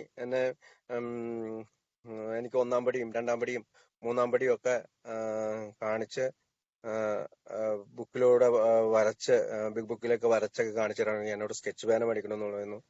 4-ാം പടി എഴുതണമെന്ന് പറഞ്ഞു. ഞാൻ അതൊക്കെ കൃത്യമായിട്ട് എന്നാലാകുന്നത് മനസ്സോടെയാണ് ചെയ്തതെന്ന് ഞാനിപ്പോ ഓർക്കുന്നുണ്ട്. ഏതായാലും അവിടെ അത് കൃത്യമായി ചെയ്തു. ഒരു ദിവസം എനിക്ക് അത്രമാത്രം ഇൻവോൾവ്മെന്റ് ഉണ്ടായിരുന്നില്ല എന്നുള്ളതാണ് സത്യം. ഞാൻ അതൊക്കെ ചെയ്യുന്നുണ്ട്, യാന്ത്രികമായി ചെയ്യുന്നു എന്നാണ് ഞാൻ പിന്നീട് ഇപ്പോഴൊക്കെ ചിന്തിക്കുമ്പോൾ എനിക്ക് മനസ്സിലാകുന്നത്. അതെല്ലാം അതവിടെ ചെയ്തു. ഞാൻ ഒരു ദിവസം എന്റെ ജോലിയിൽ നിന്ന് സസ്പെൻഷനിലായി. കാരണം ഞാനത് സത്യസന്ധമായിട്ട് ഒരു കാര്യം ചെയ്ത് അവിടെ റെക്കോർഡ് ചെയ്യാത്തതുകൊണ്ട് എനിക്കത്, കാരണം ഞാനൊരു ഒരിക്കലും പേഷ്യന്റിനെ അയാളെ അങ്ങനെ എടുത്ത് നിർത്തരുത്. ഞാനൊന്ന് എടുത്ത് നിർത്തിയിട്ട് അയാൾ വീണുപോയപ്പോ അയാളുടെ തലയോട്ടിയിൽ ഒരു പൊട്ടൽ വീണു. അതെനിക്ക് അത് മാർക്ക് ചെയ്യാണ്ടൊക്കെ പോയി. അതങ്ങനെ ആ റിപ്പോർട്ടൊക്കെ പോയതുകൊണ്ട് ഞാൻ അങ്ങനെ സസ്പെൻഷനായി. അപ്പൊ സസ്പെൻഷനാകുമ്പോൾ എനിക്ക് വലിയ പേടിയായി.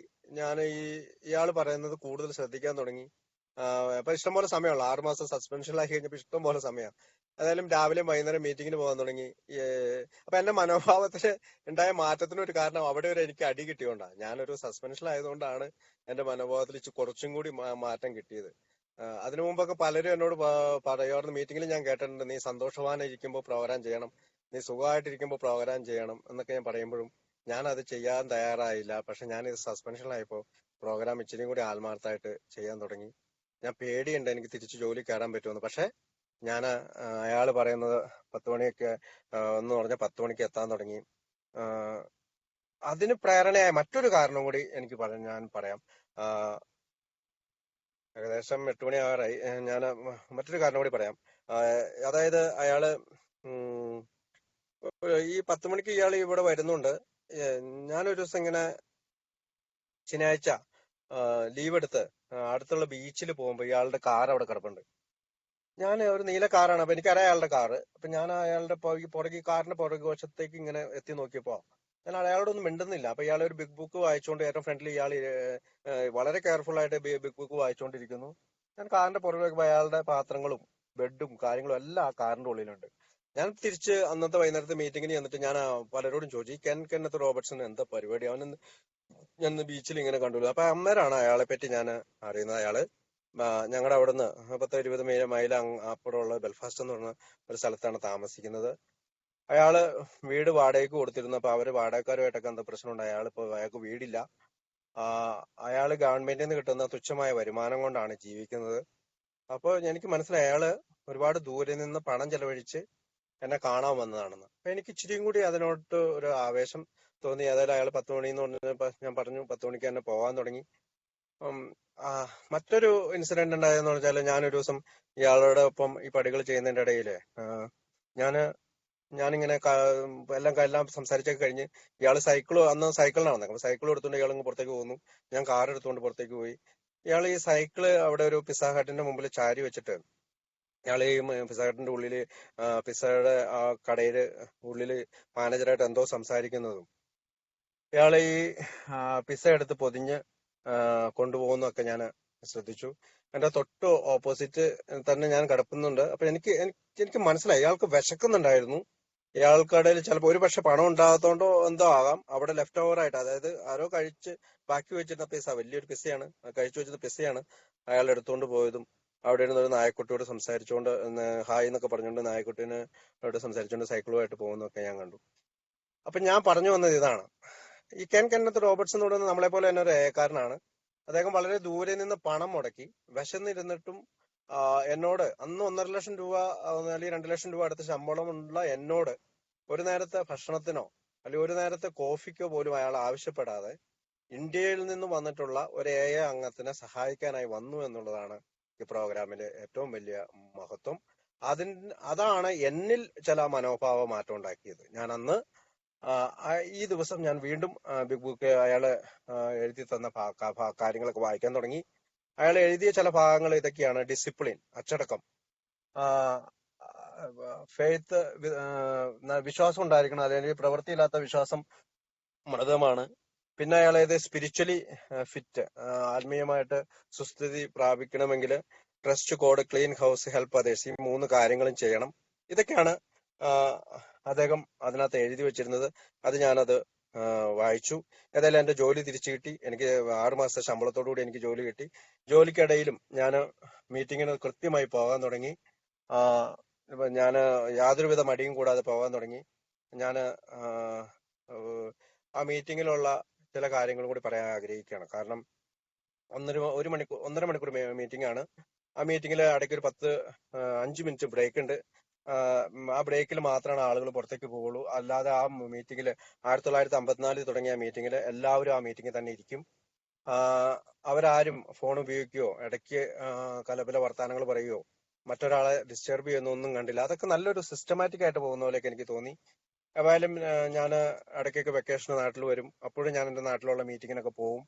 മറ്റുള്ളവരായിട്ട് ഇടപെടാനും ഒക്കെ തുടങ്ങി. ഇനി മീറ്റിംഗ് റൂമിൽ ഞാൻ വരുത്തിയിട്ടുള്ള ചില മനോഭാവങ്ങളിലേക്ക് വളരെ പെട്ടെന്ന് തന്നെ പോകാം. എനിക്കറിയാം സമയമാകുന്നുണ്ട്, 8 മണി ആവാൻ പോകുന്നു. അപ്പോൾ ചില ഞാൻ വരുത്തിയ മാറ്റങ്ങൾ, അതായത് മറ്റൊരു AI അംഗത്തോട് ഞാൻ എങ്ങനെ പെരുമാറണം? ഒരു AI അംഗം മീറ്റിംഗിൽ വരുന്നത് വളരെ കഷ്ടപ്പെട്ടിട്ടാണ്. നമുക്കറിയില്ല അയാൾ എങ്ങനെയാണ് ആ മീറ്റിങ്ങിന് വരുന്നത്. ചിലപ്പോൾ ഒരു ഡോക്ടർ അയാളെ മീറ്റിംഗിലേക്ക് വിട്ടതായിരിക്കാം. അയാൾ ദീർഘകാലമായിട്ട് ഇടിയും കുത്തും ചവിട്ടും ഒക്കെ കൊണ്ട് ഭാര്യ എവിടെയെങ്കിലുമൊക്കെ ഒരു നമ്പറൊക്കെ തപ്പി പിടിച്ച് വിളിച്ച് അയാളെ AI-ലെത്തിയതായിരിക്കാം. ഒരുപക്ഷെ അയാൾ സ്വയം നിർത്തണമെന്ന് ആഗ്രഹിച്ചുകൊണ്ട് AI-ലെത്തിയതായിരിക്കാം. എങ്ങനെയും ആയിക്കോട്ടെ, അയാൾ എന്നെ പോലെ തന്നെ മറ്റൊരു AI അംഗമാണ്. അയാൾ എന്നെ പോലെ തന്നെ ഞാൻ 2009 ഓഗസ്റ്റ് 15-ന് എങ്ങനെ വന്നോ അതുപോലെ തന്നെയാണ് അയാൾ AI-ൽ വന്നിരിക്കുന്നത്. അപ്പൊ അയാളോട് ഞാൻ സ്നേഹത്തിൽ പെരുമാറണമെന്ന് എനിക്ക് മനസ്സിലായി. ഞാനൊരു വാക്കാലോ പ്രവൃത്തിയാലോ എൻ്റെ ഒരു നോട്ടത്താലോ ഞാനൊരു ദേഷ്യപ്പെടലാലോ അയാളെ മീറ്റിംഗിൽ നിന്ന് അകറ്റി നിർത്തുന്നുണ്ടെങ്കിൽ ഞാൻ തീർച്ചയായും അയാളെ കുടിയിലേക്കോ അല്ലെങ്കിൽ മരണത്തിലേക്കോ തള്ളിവിടുന്നതായിട്ട് എനിക്ക് മനസ്സിലായി. ഞാൻ ഒരുപാട് അനുഭവങ്ങൾ അങ്ങനെ മീറ്റിംഗിന്റെ റൂമിൽ നിന്ന് പഠിച്ചിട്ടുള്ളതാണ്. കാരണം ചില ആളുകൾ കയർത്ത് സംസാരിക്കുമ്പോൾ നമ്മൾ പലപ്പോഴും പറയാറുണ്ട്, നീ അവനെ കുടിയിലേക്ക് വിടരുത് കേട്ടോ.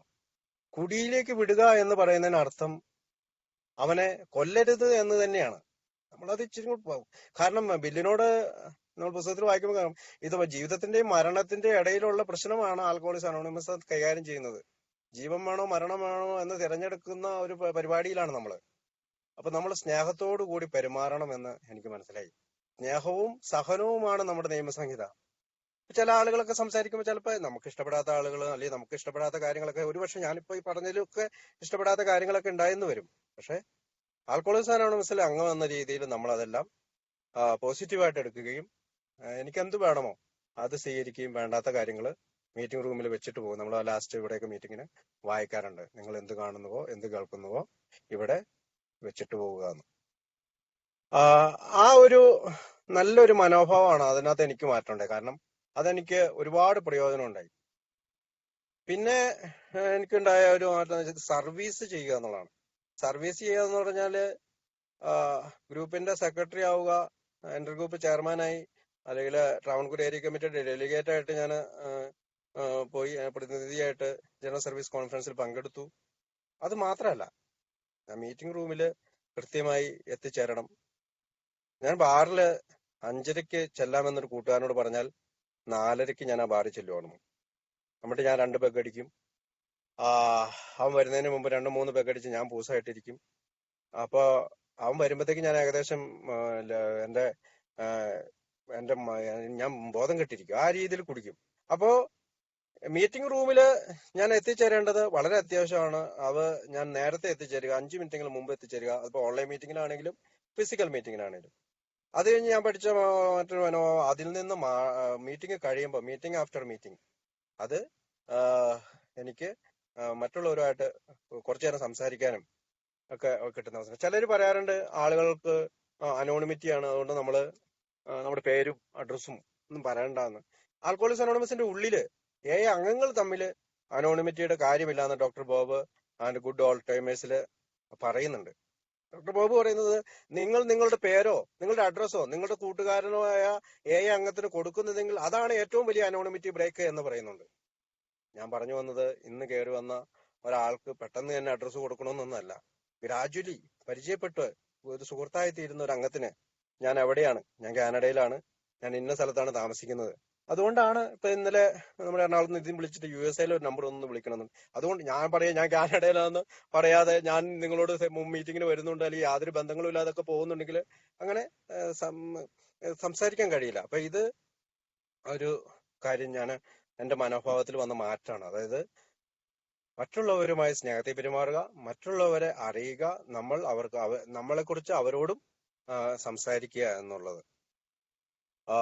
അപ്പൊ ഞാൻ പറയാം, ഈ ഒരു മീറ്റിങ്ങില് നമ്മൾ അവരോട് പെരുമാറുന്ന, ഞാനൊരു നേഴ്സ് ആയതുകൊണ്ട് ഈ ICU പേഷ്യന്റ് ഒക്കെ ഉണ്ട്. ഞങ്ങൾ ഈ നഴ്സിംഗ് ഒക്കെ ചെയ്തിട്ട് ICUല് നമ്മൾ അവരെ എങ്ങനെ കൈകാര്യം ചെയ്യാന്ന് വെച്ചാൽ അവരെ എല്ലാ മണിക്കൂറും നമ്മൾ മോണിറ്റർ ചെയ്യും. എല്ലാ മണിക്കൂറും ECG എടുക്കും, അല്ലെങ്കിൽ BP ചെയ്യും, അവരെ ഫീഡ് ചെയ്യും, അവരെല്ലാം നോക്കും. അപ്പൊ യഥാർത്ഥത്തിൽ ആൽക്കഹോളിക്സ് അനോണിമസിൽ വരുന്ന ഒരു അംഗം, അയാൾ വളരെ ക്ലേശിച്ചാണ് AAയിൽ എത്തുന്നത്. അയാളോട് നമ്മൾ സ്വീകരിക്കേണ്ട നയം, അയാൾ ഒരു ICU പേഷ്യന്റ് ആണ്. നമ്മൾ പലപ്പോഴും പറയാറുണ്ട് VIP എന്നൊക്കെ പറയാറുണ്ട്, വെരി ഇമ്പോർട്ടന്റ് പേഴ്സൺ എന്നൊക്കെ പറയാറുണ്ട്. ഇതാണ് അയാൾക്ക് കൂടുതൽ പരിഗണന ആവശ്യമുള്ള ആള് എന്നുള്ള രീതിയിലാണ് അത് നമ്മൾ സാധാരണ ഉപയോഗിക്കുക. അത് ഞാൻ മറക്കരുതെന്ന് ഞാൻ ഞാൻ മറക്കരുതെന്ന് ഞാൻ എന്നെ തന്നെ എപ്പോഴും ഓർമ്മിപ്പിക്കാറുണ്ട്. അതുകൊണ്ട് തന്നെയാണ് ആൽക്കോളിസ്റ്റ് അംഗത്തിനോടോ മറ്റ് ഒരാളോടോ ഞാൻ ഒരിക്കലും കയർത്ത് സംസാരിക്കാൻ ശ്രമിക്കാറില്ല. എങ്ങാനും കയർത്ത് സംസാരിച്ചിട്ടുണ്ട് ഉടനെ തന്നെ അയാളോട് ക്ഷമ ചോദിച്ചിട്ടുണ്ട്. ഒന്ന് രണ്ട് പ്രാവശ്യമൊക്കെ ഇപ്പൊ ഞങ്ങളുടെ ഒരു ഇന്റർഗ്രൂപ്പിന്റെ ഒരു മീറ്റിംഗിൽ വെച്ച് ഞാൻ വല്ലാതെ കയർത്ത് സംസാരിച്ചു. നമ്മുടെ സണിച്ചേട്ടനൊക്കെ ഉണ്ടാവും മീറ്റിംഗിൽ ഉണ്ട്. അപ്പൊ ഞാൻ വല്ലാതെ കയർത്തു. ഞാൻ ഇയാള് കാരനാണ് ഇവിടെ ഒരു പരിപാടി നടക്കാത്തതെന്നൊക്കെ പറഞ്ഞ് ആക്രോശിച്ചതൊക്കെ ഓർക്കുന്നുണ്ട്. അപ്പൊ സണ്ണിച്ചേട്ടൻ പറഞ്ഞ ഒരു കാര്യമുണ്ട്, എല്ലാ ആൽക്കോളിസ്റ്റ് അനോണിമസിലെ അംഗങ്ങളും എക്ക് വണ്ടി വരുന്നതും ഒച്ചയെടുക്കുന്നതും പ്രശ്നം ഉണ്ടാക്കുന്നതും എല്ലാം നല്ല രീതിയിൽ പോകണമെന്ന് വിചാരിച്ചിട്ടാണ്. അല്ലാതെ അവരുടെ റേഷൻ കാർഡിൽ നിന്ന് പേര് വെട്ടിയോണ്ടോ അല്ലെങ്കിൽ അവർക്ക് അന്ന് റേഷൻ കിട്ടൂല എന്ന് പറഞ്ഞുകൊണ്ടൊന്നും അല്ല.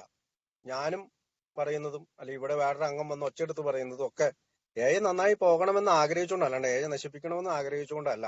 ആ ഒരു മനോഭാവം സ്വീകരിക്കുമ്പോൾ നമുക്ക് അവരുടെ എല്ലാം സ്നേഹത്തിൽ പെരുമാറാൻ സാധിക്കും എന്നുള്ളതാണ്. പിന്നെയുള്ള മറ്റൊരു കാര്യം, ഗോസിപ്പിങ്ങിൽ ഏർപ്പെടാതിരിക്കുക എന്നുള്ളത്. പരദൂഷണം പറയുക, അയാൾ അങ്ങനെ ചെയ്തു ഇങ്ങനെ പറഞ്ഞു. നമ്മൾക്ക് അതിരൂക്ഷമായ ബുക്കിൽ തന്നെ പറയുന്നുണ്ട്. എനിക്ക് തോന്നുന്നു 12 and 12 ആണെന്ന് പറയുന്നത്. നമ്മൾ ഒന്നും കിട്ടിയില്ല സ്ത്രീകളെ ബന്ധപ്പെടുത്തി പോലും നമ്മൾ പറയും. സ്ത്രീകളെ ബന്ധപ്പെടുത്തി തന്നെ പറയുന്നൊക്കെ കേട്ടിട്ടുണ്ട്. സ്ത്രീകളെ ബന്ധപ്പെടുത്തി പോലും വിഖ്യാതികൾ പറയുന്നത്. അതായത് നമുക്ക് ഒരാളെ നശിപ്പിക്കണം. അപ്പൊ കാരണം നമ്മുടെ നീരസം നിസ്സാര കാര്യമല്ല. ചിലപ്പോൾ നമുക്ക് നീരസമൊക്കെ അംഗങ്ങളോട് പോയി, കാരണം നമ്മൾ 4ാമത്തെ ഇൻവെന്ററി എടുക്കുമ്പോൾ, 4th സ്റ്റെപ്പ് എടുക്കുമ്പോൾ അതിനകത്ത് ഒരു കാര്യമുണ്ട്. അംഗത്തിനോട് നീരസമുണ്ടോ എന്ന് ചോദിക്കുന്നുണ്ട്. അപ്പൊ നമ്മൾ ചിലപ്പോൾ അയാളെ താറടിക്കാനും അയാളെ പ്രശ്നത്തിലാക്കാനും ഒക്കെ ആയിട്ട് എന്തും പറയാൻ തയ്യാറായിട്ടൊക്കെ വരുന്നവരെയൊക്കെ കാര്യമുണ്ട്. ചിലപ്പോൾ നമ്മൾ കാര്യം അറിയാതെയായിരിക്കും. കാര്യം അറിയാതെ കുറ്റപ്പെടുത്തും. ഞാൻ എന്റെ ഒരു അനുഭവം പറയാം. ഞാനൊരു ദിവസം ഒരു കൂട്ടുകാരൻ എന്നെ വിളിച്ചിട്ട് എനിക്ക് ആത്മഹത്യ ചെയ്യാൻ തോന്നുവാണ്, എന്റെ ഭാര്യ വലിയ പ്രശ്നമാണ്, അമ്മായിയമ്മ അങ്ങനെ പറയണം. അപ്പൊ എന്റെ വീട്ടിൽ ആരുമില്ല, ഞാൻ മാത്രമേ ഉള്ളൂ. അപ്പൊ ഞാൻ അവനോട് പറഞ്ഞു, നീ ഒരു പണി, ഞാനിവിടെ ഉണ്ടല്ലോ, നീ ഇങ്ങോട്ട് വാ. അപ്പൊ തൊട്ടടുത്ത് തന്നെയാണ് താമസിക്കുന്ന. ബൈക്ക് എടുത്ത് അയാൾ വന്നു. അപ്പൊ എന്റെ വീട്ടിലെ പെയിന്റിങ്ങുകൾ നടക്കുന്നുണ്ട്. അപ്പൊ ഞാന് പിറ്റേ ദിവസം അപ്പൊ അവന് ചെറിയായിട്ട് പെയിന്റിങ് അറിയാം. അപ്പൊ അവനോട് ഞാൻ പറഞ്ഞു, അന്ന് നീ 2 ദിവസം കൂടെ നിൽക്ക്, എന്റെ കൂടെ നിൽക്ക്. അപ്പൊ അതിനെ ഫുഡ് മേടിക്കുന്നുണ്ട്, ഞങ്ങൾ ഫുഡ് കഴിക്കുന്നുണ്ട്, എല്ലാ കാര്യങ്ങളും ചെയ്യുന്നുണ്ട്. അയാള് അങ്ങനെ അയാളുടെ മെന്റലി അയാൾ ഓക്കെ. ഞാൻ അവന് അന്ന് 600 രൂപയ്ക്ക് കൂലിയുള്ളൂ, പെയിന്റിങ്ങുകാർക്ക് 500 രൂപയ്ക്ക് കൂലിയുള്ളൂ. പക്ഷെ 10,000 രൂപ കൂലിയും കൊടുത്ത് ആണ് വിട്ടത്. ഞാനിത് പറഞ്ഞു വന്നത്, പക്ഷെ ഇത് അറിഞ്ഞ മറ്റൊരു അംഗം എന്നെ കുറ്റപ്പെടുത്തുന്നത്, നിങ്ങൾ എന്തിനാ അയാളെ വിളിക്കണത്, അംഗത്തിന് ജോലി കൊടുക്കാമോ, അംഗത്തിന് അങ്ങനെ ചെയ്യാമോ. ഈ സംഗതി ഞാൻ അയാളോട് പറഞ്ഞില്ല. ഞാൻ കാരണം ഇത് ഒരു പേഴ്സണൽ ആയിട്ട് പറഞ്ഞുകൊണ്ട് ഞാനത് അങ്ങേരോട് പറഞ്ഞില്ല. അതിനകത്ത് ഞാൻ ക്രെഡിറ്റ് എടുക്കാനും പോയില്ല. ഒരംഗത്തിന് ജോലി കൊടുക്കാമോ, അതെനിക്കൊരു ചോദ്യചിഹ്നമായി. ആൽക്കോളിസ്റ്റ് അനോണിമസിന്റെ പുറത്ത് എനിക്കൊരു കമ്പനി ഉണ്ട്, അല്ലെങ്കിൽ ആൽക്കോളിസ്റ്റ് അനോണിമസിന്റെ പുറത്ത് എനിക്കൊരു മറ്റൊരാൾക്ക് ജോലി കൊടുക്കാനുള്ള അവസരം ഉണ്ടെങ്കിൽ തീർച്ചയായും കൊടുക്കണമെന്ന് തന്നെയാണ് എന്നോട് പഴമക്കാർ പറഞ്ഞത്. ഞാൻ ഇവിടെയൊക്കെ കണ്ടിട്ടുണ്ട്. എന്റെ ഇവിടെ ഒരു തിരുമ്, നമ്മളതിന് ഫിസിയോതെറാപ്പി ഉണ്ട് ഇവിടെ തൊട്ടടുത്ത്. എന്റെ ഒരു സ്പോൺസറാണ് അത് നടത്തുന്നത്. ആ സ്പോൺസറുടെ അവിടെ 2-3 സ്റ്റാഫ് ഉണ്ട്. ആ സ്റ്റാഫിൽ ഒരംഗം അംഗമാണ്. അവര് അതിൽ വന്നിട്ട് 2 വർഷമായുള്ളൂ. എന്റെ സ്പോൺസർ 10-18 വർഷമായി. അപ്പൊ ജോലി കൊടുക്കുന്നത് ഗ്രൂപ്പിന് കൊടുക്കാൻ പറ്റൂല. നമ്മൾ കൂട്ടായിട്ട് മലനാട് ഇന്റർഗ്രൂപ്പ് തെരഞ്ഞെടുത്തിട്ട് നമുക്ക് ഇന്ന ജോലി അങ്ങ് കൊടുത്തേക്കാം, അല്ലെങ്കിൽ ഇന്ന പൈസ പിരിച്ചു കൊടുക്കാം എന്നൊന്നും ചെയ്യാൻ പറ്റും. പക്ഷെ ഒരു അംഗത്തിന് മറ്റൊരു അംഗത്തിന് സഹായിക്കാം. പക്ഷെ ഇത് നമ്മൾ സൂക്ഷിച്ച് കണ്ടും ചെയ്യണം. കാരണം ജോലി കൊടുത്തിട്ട് കോടതി കയറി ഇറങ്ങേണ്ടിയും പോലീസ് സ്റ്റേഷൻ കയറി ഇറങ്ങേണ്ടിയും വന്നിട്ടുള്ള അവസരവും എന്റെ ജീവിതത്തിൽ ഉണ്ടായിട്ടുണ്ട്. വളരെ സൂക്ഷിച്ച് ചെയ്യേണ്ട ഒരു കാര്യമാണ്. പിൽക്കാലത്ത് നല്ല രീതിയിൽ ജോലി കൊടുത്തിട്ട് നല്ല രീതിയിൽ ആൽക്കോളിസ്റ്റ് അനോണിമസിന്റെ വന്നിട്ട് നല്ല ഒരു കമ്പനി നടത്തി നല്ല രീതിയിൽ പോയ കാര്യങ്ങളുമുണ്ട്. ഇവിടെ ഞാൻ ആ കമ്പനിയെ കുറിച്ച് പറയാം. ഞാനും എന്റെ ഒരു പാർട്ണറുമായിട്ട് ഒരു ബിസിനസ് തുടങ്ങി. ആ ബിസിനസ്സിൽ കൃത്യമായിട്ട് കിട്ടുന്ന ലാഭം ഷെയർ ചെയ്യുക. അതാണ് പണ്ടൊക്കെ എന്ന് പറഞ്ഞിട്ടുണ്ടെങ്കിൽ കുടിച്ചുകൊണ്ടിരുന്ന കാലഘട്ടത്തില് ഞാൻ എന്റെ പങ്ക് കൂടിയ പങ്ക് എടുക്കുന്നു, അവന് കുറഞ്ഞ പങ്കാണ് കൊടുക്കുന്നത്. അപ്പൊ അങ്ങനത്തെ ഒരു വിചാരമാണ്. അതായത് എനിക്ക് മുന്തിയ പങ്കം വേണം, ആ ഒരു വിചാരമായിരുന്നു. പക്ഷെ എന്നെ സംബന്ധിച്ചിടത്തോളം ഇന്ന് എന്ത് ചെയ്താലും എന്ത് പരിപാടിയാണെങ്കിലും കൃത്യമായി ചെയ്യുക എന്നുള്ള ഒരു ആറ്റിറ്റ്യൂഡ്. അല്ലെങ്കിൽ ആ കമ്പനി തുടങ്ങിയപ്പോൾ ഞങ്ങൾക്ക് നല്ല ലാഭകരമായിട്ട് അത് മുന്നോട്ട് പോയി. ഒരു ടെസ്റ്റഡ് ഡിസൈൻ എന്നൊക്കെ പറഞ്ഞു. അപ്പൊ ഇന്നിപ്പോ മറ്റേ അംഗം അത് ചെയ്യുന്നുണ്ട്. ഞാൻ ഇങ്ങോട്ട് വന്നപ്പോൾ അദ്ദേഹം ചെയ്യുന്നുണ്ട്. ഞാന് വീടിൽ എന്റെ വീട്ടില് ഇന്നിപ്പോ ഞാൻ രാവിലെ എണീക്കുമ്പോ പാത്രം കഴുകുന്നുണ്ട്. പണ്ട് എനിക്ക് ചോറ് എന്റെ ഭാര്യ എടുത്തു വെക്കണായിരുന്നു, കറികൾ ഭാര്യ വിളമ്പി തരണം. ഇന്ന് ഞാൻ അങ്ങനെയല്ല. ഞാൻ എന്റെ വീട്ടില് കൃത്യമായി പാത്രം രാവിലെ കഴുകുകയും എന്റെ കുട്ടികളുടെ ഓൺലൈൻ ക്ലാസ്സുകളുടെ അവരുടെ എനിക്ക് ആ മെയിൽ തന്നെ, ഞാൻ എന്റെ ഭാര്യയ്ക്ക് ആ മെയിൽ വിട്ടിട്ടില്ല. ഭാര്യ എനിക്ക് എപ്പോഴും ടീച്ചർമാരെ മെയിൽ അയക്കാം. പണ്ട് ഞാൻ എന്തായിരുന്നു, ഞാൻ എവിടെയാണ്, എന്റെ മൂത്ത മോനൊക്കെ കാലെ കെട്ടിപ്പിടിച്ച് അപ്പ പോകല്ലേ, കുടിക്കാൻ പോകല്ലേ എന്നൊക്കെ പറയുന്നതും രാത്രി കുടിച്ചിട്ട് വന്ന് കട്ടിലിന്റെ അടിയിൽ ഒളിച്ചിരിക്കുന്നതൊക്കെ ഞാൻ ഓർത്തു പോവുകയാണ്. ഇന്ന് ഞാൻ എന്റെ കുട്ടികളുടെ കാര്യത്തിൽ, അന്ന് എന്റെ മൂത്ത മോനുള്ളൂ കുടിച്ചോണ്ടിരുന്നത്, അത് ബാക്കിയെല്ലാം എത്തിയതിനു ശേഷം എനിക്കുണ്ടായ കുട്ടികളാണ്. ഏതായാലും ആ മൂത്ത കുട്ടിയുടെ എപ്പോഴും ഞാൻ അവനെ കെട്ടിപ്പിടിക്കും. ഇന്നലെയും കെട്ടിപ്പിടിച്ചു. അവന് 10-12 വയസ്സുണ്ട്. അവനൊരു ഉമ്മയൊക്കെ കൊടുക്കും. അവനോട് ഐ ലവ് യു പറയും. ഞാൻ ഒരിക്കലും പലരും പല ഇതിലൊക്കെ പഴമക്കാരൊക്കെ പറയുന്നത് കേട്ടിട്ടുണ്ട്, നമ്മൾ അത് ഒരു സ്നേഹം പ്രകടിപ്പിക്കുക തന്നെയാണ്. കെട്ടിപ്പിടിക്കുക, മോനെ നിന്നെ എനിക്ക് ഇഷ്ടമാണ്, നിന്നോട് അപ്പയ്ക്ക് വലിയൊക്കെ താല്പര്യമുണ്ട് എന്നൊക്കെ പറയുക. പിന്നെ അവനൊക്കെ ഇച്ചിരി മ്യൂസിക്കിലൊക്കെ താല്പര്യമുണ്ട്. അപ്പൊ അതിനോടനുബന്ധിച്ചിട്ടുള്ള കാര്യങ്ങളൊക്കെ ഞാൻ ചെയ്യാൻ തുടങ്ങി. ഇനി മീറ്റിംഗ് വിട്ടിട്ട് വേറെ ഒരു പരിപാടികളും ഞാൻ പോകാതെയായി. എക്സ്ട്രാ ഷിഫ്റ്റുകൾ, അതായത് മീറ്റിംഗിന്റെ സമയത്ത് ഇപ്പൊ 8 മണിക്കാണ് ഇവിടെ മീറ്റിംഗിൽ, ഞാനൊരു എക്സ്ട്രാ ഷിഫ്റ്റ് എടുക്കുകയല്ല. കാരണം എനിക്ക് മീറ്റിംഗ് 1 മണിക്കൂർ കിട്ടിയിട്ട് ബാക്കി 23 മണിക്കൂർ അല്ലെങ്കിൽ ബാക്കിയുള്ള സമയങ്ങളിലുള്ള എന്റെ ജീവിതത്തെ ക്രമീകരിക്കേണ്ടത് ഈ മീറ്റിംഗിൽ നിന്നുള്ള എനർജി നിന്നാണ്. ഇത് വളരെ വളരെ രൂക്ഷമായ ഒരു രോഗമാണ്. നമുക്കറിയാം, പ്രമേഹ രോഗികളോട് ഡോക്ടർമാർ പറയാറുണ്ട് ഇന്ന ഇന്ന ഭക്ഷണമൊന്നും കഴിക്കരുത്, അല്ലെങ്കിൽ ക്യാൻസർ രോഗികളോട് പറയാറുണ്ട് ഇന്ന കാര്യങ്ങൾ ചെയ്യണം. അതുപോലെ തന്നെ കാണേണ്ട ഒരു രോഗമാണ് ആൽക്കഹോളിസം അല്ലെങ്കിൽ മദ്യാസക്തി. നമ്മൾ ഭയപ്പെട്ടു പോകും. ചിലപ്പോഴൊക്കെ 12 പടി പ്രവർത്തനങ്ങൾക്കൊക്കെ നമ്മൾ ഇറങ്ങുമ്പോ നമുക്ക് ഭയപ്പെടും. ഞാൻ ആദ്യ കാലഘട്ടത്തിലൊക്കെ എന്നോട് 12 പ്രവർത്തനം നടക്കുമ്പോൾ നിങ്ങൾ 12 പടികൾ ചെയ്തോ, പടികൾ ചെയ്തിട്ട് പയ്യെ ചെയ്താൽ മതി എന്നൊക്കെ പറയും. പക്ഷെ നമ്മുടെ പ്രൈമറി പർപ്പസ് എന്താണ്? സ്റ്റേ സോബർ, ഹെൽപ്പ് അതേഴ്സ് എന്നാണ്. ഞാൻ കുടിക്കാതിരിക്കുന്നു, മറ്റുള്ളവരെ കുടിക്കാതിരിക്കുന്നതിന് സഹായിക്കുകയും ചെയ്യുന്ന ഒരു പരിപാടിയാണ്. അപ്പൊ ആ പ്രാഥമിക ലക്ഷ്യം നമ്മൾ നിറവേറ്റണം, പടികൾ ഒപ്പം ചെയ്യുകയും വേണം. അത് ഞാൻ ഈ പ്രൈമറി പർപ്പസ് വായിക്കുമ്പോൾ തന്നെ നമ്മൾ അതിനകത്ത് പറയുന്നുണ്ട്, ഞാൻ കുടിക്കാതിരിക്കുന്നുണ്ട്, മറ്റുള്ളവരെ കുടിപ്പിക്കാതിരിക്കാനായിട്ട് അല്ലെങ്കിൽ കുടിക്കാതിരിക്കാൻ സഹായിക്കുന്നുണ്ട് എന്നുള്ളത് അവിടെ കൊണ്ടുപോയി വെച്ച് കെട്ടി 12-ാം പടിയിലേക്ക് വെച്ച് കെട്ടി ചെയ്യാതിരിക്കാനായിട്ടുള്ള ഒരു എക്സ്ക്യൂസസ് ആയിട്ടൊക്കെ ഞാൻ പലപ്പോഴും കണ്ടിട്ടുണ്ട്. പക്ഷെ എന്റെ മനോഭാവത്തിൽ മാറ്റം ഉണ്ടായി. ഞാൻ 12 പടി തീർച്ചയായിട്ടും ചെയ്യണം, മീറ്റിങ്ങിനും പോകണം, ഒപ്പം മറ്റുള്ളവരെ സഹായിക്കുകയും വേണം. അപ്പൊ ഈ 12-ാം പടി പ്രവർത്തനങ്ങൾക്ക് പോകുമ്പോൾ ഉണ്ടാകുന്ന ചില അനുഭവങ്ങൾ കുടിക്കാതിരിക്കാനായിട്ട് ഒരുപാട് സഹായിക്കുന്നതാണ്. പിന്നെ ഉന്നത വിദ്യാഭ്യാസമുള്ള ഒരാൾ ഞങ്ങളുടെ അവിടെ ഉണ്ട്. അയാള് നമ്മുടെ ഇലക്ട്രിസിറ്റി ബോർഡിലാണ് ജോലി ചെയ്യണത്. നല്ല വിദ്യാഭ്യാസം ഉണ്ട്. അവിടെ ഇലക്ട്രിസിറ്റി ബോർഡിലെ ഏറ്റവും വലിയ ഒരു ഉദ്യോഗസ്ഥനാണ്. 2-3 ലക്ഷം രൂപ അന്നത്തെ കാലത്ത് ശമ്പളമുണ്ട്.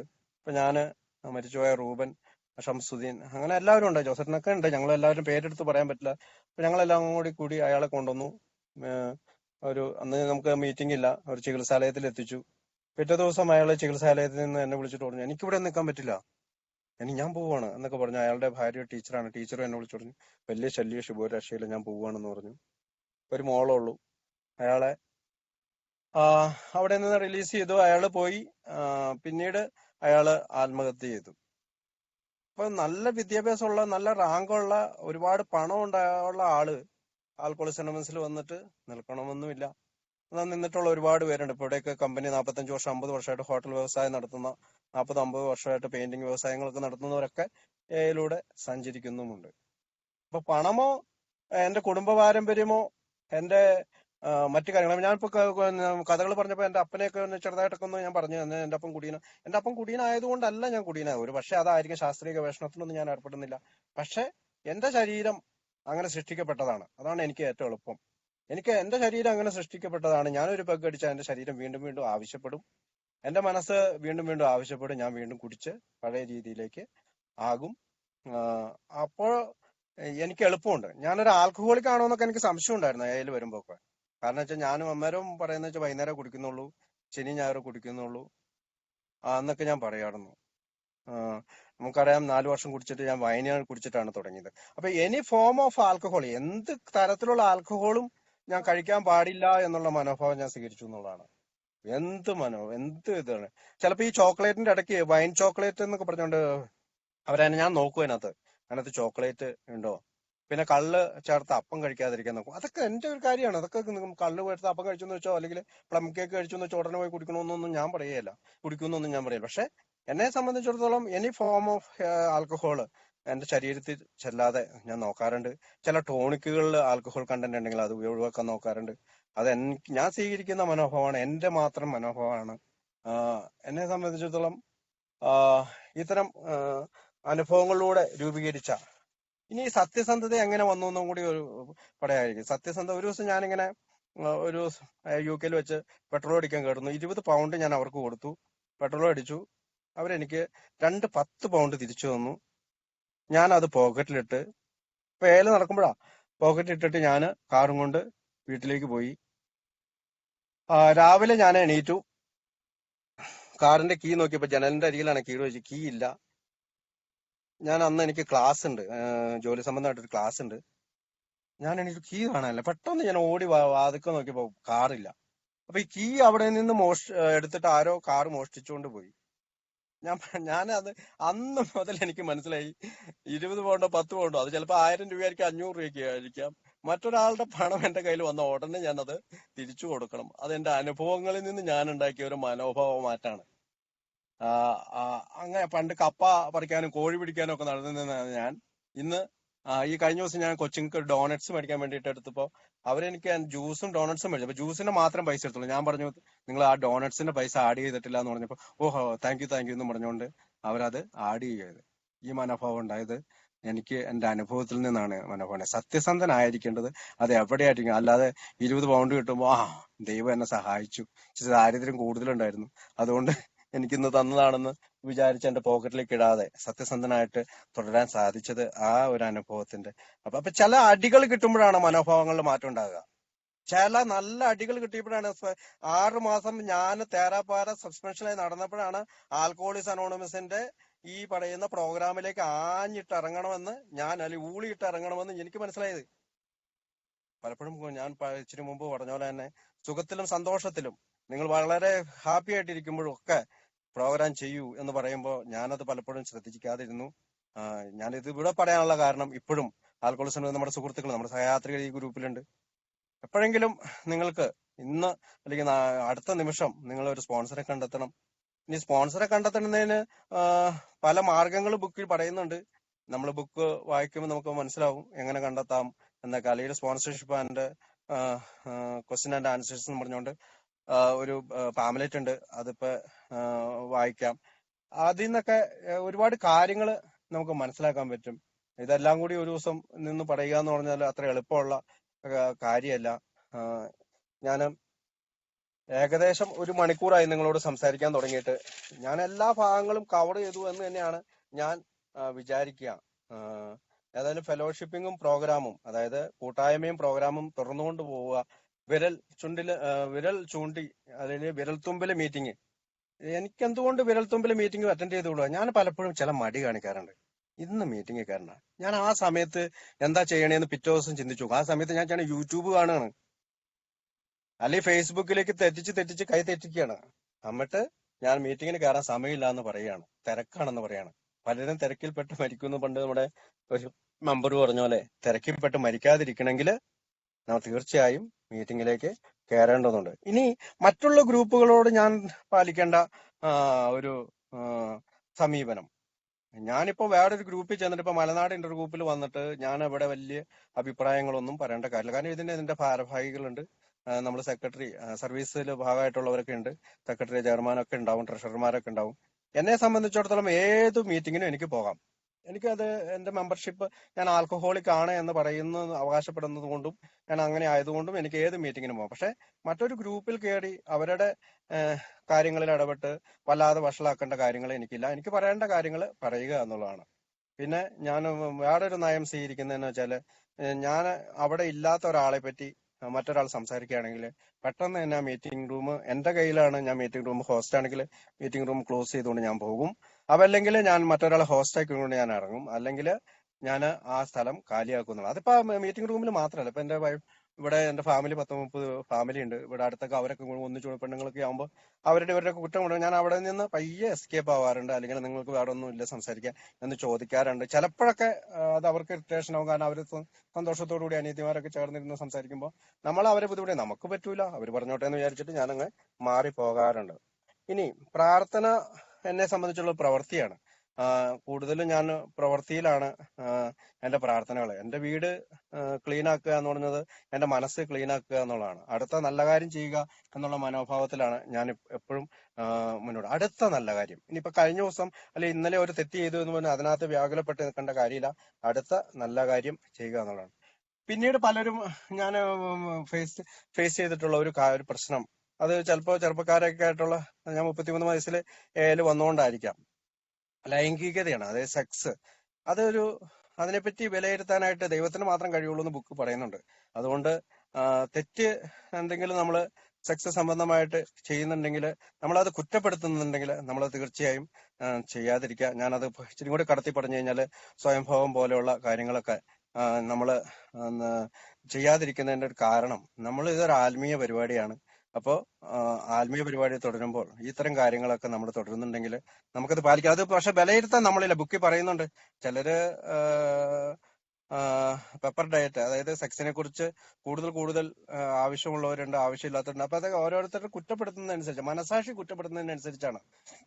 ചില സ്പോൺസർമാർ എന്റെ ചില സ്പോൺസർമാര് അതിനെ അനുകൂലിക്കുന്നവരുണ്ട്, ചില സ്പോൺസർമാര് അനുകൂലിക്കാത്തവരുണ്ട്. ചെയ്യരുത് എന്ന് തന്നെ പറയുന്നവരുണ്ട്. ഇത് ചെറുപ്പക്കാരുടെ ഒരു കൂട്ടായ്മ കൂടി ആയതുകൊണ്ട് ഞാൻ അങ്ങനെ പറഞ്ഞു എന്ന് മാത്രം. അതിന് വേറെ തെറ്റിദ്ധരിക്കരുതെന്നും കൂടി പറയാണ്. തീർച്ചയായും അനുഭവവും ശക്തിയും പ്രതീക്ഷയും പരസ്പരം പങ്കുവെച്ച് നമ്മുടെ പൊതുപ്രശ്നമായ അമിത മദ്യാസക്തിയിൽ നിന്ന് ആ രോഗത്തിന് പരിഹാരം കണ്ടെത്തി മറ്റുള്ളവരെ സഹായിക്കുകയും ചെയ്യുന്ന വലിയൊരു കൂട്ടായ്മയുടെ ഭാഗമായി തീരാൻ എനിക്ക് സാധിച്ചതിൽ എനിക്ക് സന്തോഷമുണ്ട്. ഞാനത് എല്ലാ ഭാഗങ്ങളും പറഞ്ഞു കഴിഞ്ഞു. ഇനി ഒരു ഹോം ഗ്രൂപ്പിന് തെരഞ്ഞെടുക്കാം എന്നുള്ളൊരു ഭാഗം കൂടി പറഞ്ഞിട്ട് ഞാൻ പയ്യെ നിർത്താൻ പോവാണ്. ഹോം ഗ്രൂപ്പ് എന്ന് പറയുന്നത് നമ്മൾക്ക് ഇപ്പൊ ഓൺലൈനിലാണ്. എനിക്ക് ചില ഗ്രൂപ്പുകൾ ഒരു ഗ്രൂപ്പിനെ ഹോം ഗ്രൂപ്പായിട്ട് തെരഞ്ഞെടുത്തിട്ടുണ്ട്. അപ്പൊ ആ ഹോം ഗ്രൂപ്പിൽ സ്ഥിരമായി ഞാൻ പോകാറുണ്ട്. അവിടുത്തെ സർവീസ് കാര്യങ്ങളിൽ ഞാൻ ഇടപെടാറുണ്ട്. അവിടെ ആരൊക്കെയാണ് സ്പീക്കർ, അങ്ങനെയുള്ള കാര്യങ്ങളൊക്കെ ഞാൻ ശ്രദ്ധിക്കാറുണ്ട്. അത് എന്റെ ഒരു സർവീസിന്റെ ഭാഗമാണ്. അപ്പൊ നമ്മൾ ഇതിനകത്ത് ഇൻവോൾവ് ആവണം, കൂടുതൽ ഇൻവോൾവ് ആവണം. വല്ലപ്പോഴും പോയിട്ട് വരുന്ന ഒരു സിനിമയ്ക്കൊക്കെ പോകുന്ന പോലെയോ അല്ലെങ്കിൽ ഒരു ക്ലബ്ബിൽ പോകുന്ന പോലെയോ ഒന്നും ആകരുത്. കാരണം അങ്ങനെ പോയിട്ടുള്ളവരെല്ലാവരും വീണ്ടും കുടിച്ചിട്ടുണ്ട് എന്നുള്ളതാണ് ഞാൻ കണ്ടിട്ടുള്ളത്. ഞാൻ വീണ്ടും സ്ലിപ്പാകാത്തതിന്റെ കാരണം ഇങ്ങനെയുള്ള ആളുകൾ വീണ്ടും കുടിച്ചിട്ടില്ല. ഒരാൾ എന്നോട് പറഞ്ഞു, ഷിബിച്ചേട്ടാ ഞങ്ങൾക്ക് മീറ്റിങ്ങിന് വരാൻ പറ്റില്ല, അതിനും നല്ലത് വോളിബോൾ കളിക്കാൻ പോകണം. വൈകുന്നേരം ഞാൻ വോളിബോൾ കളിക്കുന്നുണ്ട്, നന്നായിട്ട് വോളിബോൾ കളിക്കുന്നുണ്ട്. ഈ മനുഷ്യനെ ഞാൻ പിന്നീട് കാണുന്നത് കുടൽ ദ്രവിച്ച ഐസിയുലാണ് കാണുന്നത്. ചിലരെ കാണുന്നത്, ഞാൻ ഒരാൾ കണ്ടത് വലിയ നല്ലൊരു ജോലിയുള്ള ഒരാള്, അയാള് ഈ നമ്മുടെ ഗോദ്രേജിന്റെ പൂട്ടൊക്കെ തുറക്കാൻ ഇയാളെ മാത്രമാണ് എല്ലാ ബാങ്കുകാരും വിളിക്കുക. അത്രയും നല്ല കഴിവുള്ള ഒരാള്. പക്ഷെ പിന്നീട് അയാൾ മീറ്റിങ്ങിന് വരാതെ പാനിൽ കെട്ടി തൂങ്ങി മരിക്കുകയാണ് ചെയ്തത്. കുടുംബം പിന്നീട് അവര് നല്ല രീതിയിൽ ജീവിച്ചു എന്നുള്ളതൊക്കെയാണ് പിന്നീടുള്ള അനുഭവങ്ങളെ അല്ലെങ്കിൽ ഞാൻ കണ്ടത്. മറ്റൊരാൾ ഒരു ഓട്ടോറിക്ഷക്കാരനാണ്. അയാള് സ്ഥിരം മീറ്റിങ്ങിന് വരും, പിന്നീട് ഒരു ദിവസം വരാതെയായി. അയാള് വീണ്ടും കുടിച്ചു, ഒരു സർക്കിളിൽ വെച്ച് വേറൊരു വണ്ടിയായിട്ട് ഇടിച്ച് അയാൾ മരിച്ചു. അയാളുടെ ഭാര്യയും 2 മക്കളും അനാഥമായി. ഞാൻ പറഞ്ഞു വരുന്നത്, ഒരു ഓർമ്മകളായി മാറുന്നതിന് മുമ്പ്, ഒരു ഓർമ്മ മാത്രമായി മാറുന്നതിന് മുമ്പ് ആൽക്കോളിസൻസിന്റെ പടി ചെയ്യൂ. മുമ്പിൽ വെച്ചിരിക്കുന്ന നല്ല ഭക്ഷണം എടുത്ത് കഴിക്കൂ. ആരോഗ്യമുണ്ടാകട്ടെ എന്ന് നമ്മൾ പറയുന്ന പോലെ ഈ പ്രോഗ്രാം ചെയ്യാതെ ഞാൻ എന്റെ ജീവിതത്തിൽ എല്ലാം നേടിയെടുക്കും എന്ന് എനിക്ക് ഒരിക്കലും പറയാൻ കഴിയില്ല. നമുക്കറിയാം, നമ്മുടെ ആരോഗ്യത്തിന് നല്ല ഭക്ഷണം ആവശ്യമുണ്ട്. നല്ല ഭക്ഷണം കഴിക്കാതെ എനിക്ക് ആരോഗ്യം ഉണ്ടാക്കാൻ പറ്റില്ല. ഞാൻ ജിമ്മിൽ പോകാതെ മിസ്റ്റർ ഇന്ത്യ ആകാൻ ശ്രമിച്ചിട്ട് കാര്യമുണ്ടോ? ഇല്ല. അപ്പൊ പ്രോഗ്രാം ചെയ്യണം. നമ്മുടെ മുമ്പിൽ വെച്ചിട്ടുള്ള ഈ 12 പടികൾ ആരാ പറയുന്നത്? ഡോക്ടറുടെ അഭിപ്രായത്തിൽ ഡോക്ടറാണ് പറയുന്നത്. റൂൾസ് എന്നാണ് അവന് വാക്ക് വെച്ചത്. റൂൾസ്, നിയമങ്ങൾ എന്ന് തന്നെയാണ് അതിന്റെ അർത്ഥം. നമ്മൾ നിർദ്ദേശങ്ങൾ എന്ന് പറയാറുണ്ട്, അല്ലെങ്കിൽ നമുക്ക് വേണമെങ്കിൽ ചെയ്താൽ മതി എന്നൊക്കെ പറയാറുണ്ട്. പക്ഷെ ചെയ്താലാണ് ഇതുകൊണ്ട് ഗുണമുള്ളൂ എന്നുള്ളതാണ് എന്റെ ജീവിതം എന്നെ പഠിപ്പിച്ചത്. ആൽക്കഹോളിക്സ് അനോണിമസിന്റെ ഈ ഒരു യാത്രയില് ഒരു ദിവസം കൊണ്ട് തന്നെ 10-13 വർഷമുണ്ട്, അല്ലെങ്കിൽ 12 വർഷവും 9 മാസം, ഏകദേശം 8-10 ദിവസമായി എന്ന് എനിക്ക് തോന്നുന്നു. ഈ കാലഘട്ടത്തിലെ ഒരു കാര്യങ്ങളെല്ലാം കൂടി പറയുക എന്ന് പറഞ്ഞാൽ തികച്ചും എന്നെ സംബന്ധിച്ചിടത്തോളം എനിക്ക് കഴിവില്ല. പക്ഷെ ഞാൻ എല്ലാം പറഞ്ഞു എന്നാണ് ഞാനിപ്പോ വിശ്വസിക്കുന്നത്. എനിക്ക് പറയാനുള്ളതെല്ലാം ഞാൻ നിങ്ങളോട് പറഞ്ഞു. അത് നിങ്ങൾ എന്റെ സഹോദരന്മാരായതുകൊണ്ടാണ്. ഞാൻ ശരിക്കും ഉള്ളിന്റെ ഉള്ളിൽ ഹൃദയത്തിൽ നിന്നാണ് ഇത് പറയുക. ഞാൻ പറഞ്ഞതെല്ലാം ദൈവമാണ് എന്നെ കൊണ്ട് പറയിച്ചു എന്നാണ് ഞാൻ വിശ്വസിക്കുക. ചില തെറ്റുകൾ ഒരു പക്ഷേ എന്റെ ഭാഗത്തുനിന്ന് ഉണ്ടാകാം. നിങ്ങൾ അത് തെറ്റുകൾ എന്നെ ചൂണ്ടിക്കാട്ടുന്നത് എനിക്ക് വളരെ സന്തോഷകരമായിരിക്കും. എന്നെ പേഴ്സണലായിട്ട് വിളിച്ചോ അതൊക്കെ പറയുന്നത്, കാരണം ഇതിൽ പഴമക്കാരൊക്കെ ഉണ്ട് പറയുന്നത് എനിക്ക് കാരണം സ്വീകരണം എന്നുള്ള ഒരു കാര്യം എനിക്കുണ്ട്. അക്സെപ്റ്റൻസ് അല്ലെ, സ്വീകരിക്കുക. എല്ലാവരുടെ സന്നദ്ധത മാത്രമല്ല, എല്ലാവരും പറയുന്നത് സ്വീകരിക്കുക. അതിപ്പോ ഇന്നലെ വന്നവനായിരിക്കാം, ഇന്ന് വന്നവനായിരിക്കാം, നാളെ വരാനായിരിക്കും. അവരുടെ കാര്യങ്ങളെല്ലാം എന്റെ മനസ്സിൽ ഞാൻ സ്വീകരിക്കുക. ഞാൻ തീർച്ചയായും മറ്റുള്ളവരെ അംഗീകരിക്കാൻ തയ്യാറാകും. ഞാനാണ് കഴിവുള്ളവൻ, അല്ലെ എനിക്കെല്ലാം അറിയാന്നുള്ള ഒരു ഭാവത്തിൽ നിന്ന് പറയാം. സണ്ണിച്ചേട്ടൻ എപ്പോഴും പറയും, ഷിബു, അറിവില്ല എന്നുള്ള അറിവാണ് ഏറ്റവും വലിയ തിരിച്ചറിവെന്ന്. പിന്നെ ഞാൻ മറ്റൊരു കാര്യം കൂടി പറയാനായിട്ട് ഞാൻ വിട്ടുപോയ ഒരു കാര്യം എന്ന് വെച്ചാല് സൗഹൃദത്തിലാവുക എന്നുള്ളതാണ്. ഒരു കോഫി കുടിക്കാൻ പോവുക. ഇന്നിപ്പോ കോവിഡ് കാരണം ഇതൊന്നും കോവിഡുമായിട്ട് യാതൊരു ബന്ധമില്ല കേട്ടോ. ഞാൻ ഫിസിക്കൽ മീറ്റിംഗ് നടക്കുന്ന സാധാരണ തലങ്ങളിലുള്ള കാര്യങ്ങളാണ് പറയുന്നത്. അതുകൊണ്ട് നിങ്ങൾ ഇപ്പൊ കോഫി കുടിക്കാൻ പോകുന്നത് അതിന് അർത്ഥമാക്കരുത്. കോഫി കുടിക്കാൻ പോവുക, മറ്റൊരാളുടെ ഇവിടെയൊക്കെ ഞാൻ ഇടയ്ക്ക് ബിരിയാണി ഒക്കെ ഉണ്ടാക്കിയിട്ട് അംഗങ്ങളെയൊക്കെ ഇവിടെ വരുത്തും. അവര് ഞങ്ങളെയൊക്കെ കുറെ നേരം പുറത്ത് ചെയറൊക്കെ ഇട്ടിരുന്ന് സംസാരിക്കാറുണ്ട്. അപ്പോ നമ്മുടെ സൗഹൃദ വലയത്തിന് ഒരു വലിപ്പം ഉണ്ടാക്കണം. നമുക്ക് ഇപ്പൊ 5 നമ്പർ എന്റെ കയ്യിലുള്ളൂ എന്ന് കഴിഞ്ഞ സുഹൃത്ത് പറഞ്ഞപ്പോൾ ഞാൻ അയാൾക്ക് 60 നമ്പറുകൾ കേരളത്തിൽ കൊടുത്തു. കാരണം അങ്ങനെ ഒരു സൗഹൃദ വലയം നമുക്ക് ഉണ്ടാക്കണം. എല്ലാ ഗ്രൂപ്പുകളും നമ്മൾ നിലനിർത്തണം, എല്ലാ മീറ്റിങ്ങുകളും നിലനിൽക്കേണ്ടത് നമ്മുടെ ആവശ്യമാണ്. അതുകൊണ്ട് ഒരു ഗ്രൂപ്പിൽ മാത്രം അല്ലെങ്കിൽ ഒരു മീറ്റിംഗിൽ മാത്രം തങ്ങി നിൽക്കാതെ എല്ലാ മീറ്റിങ്ങിനും പോകണം.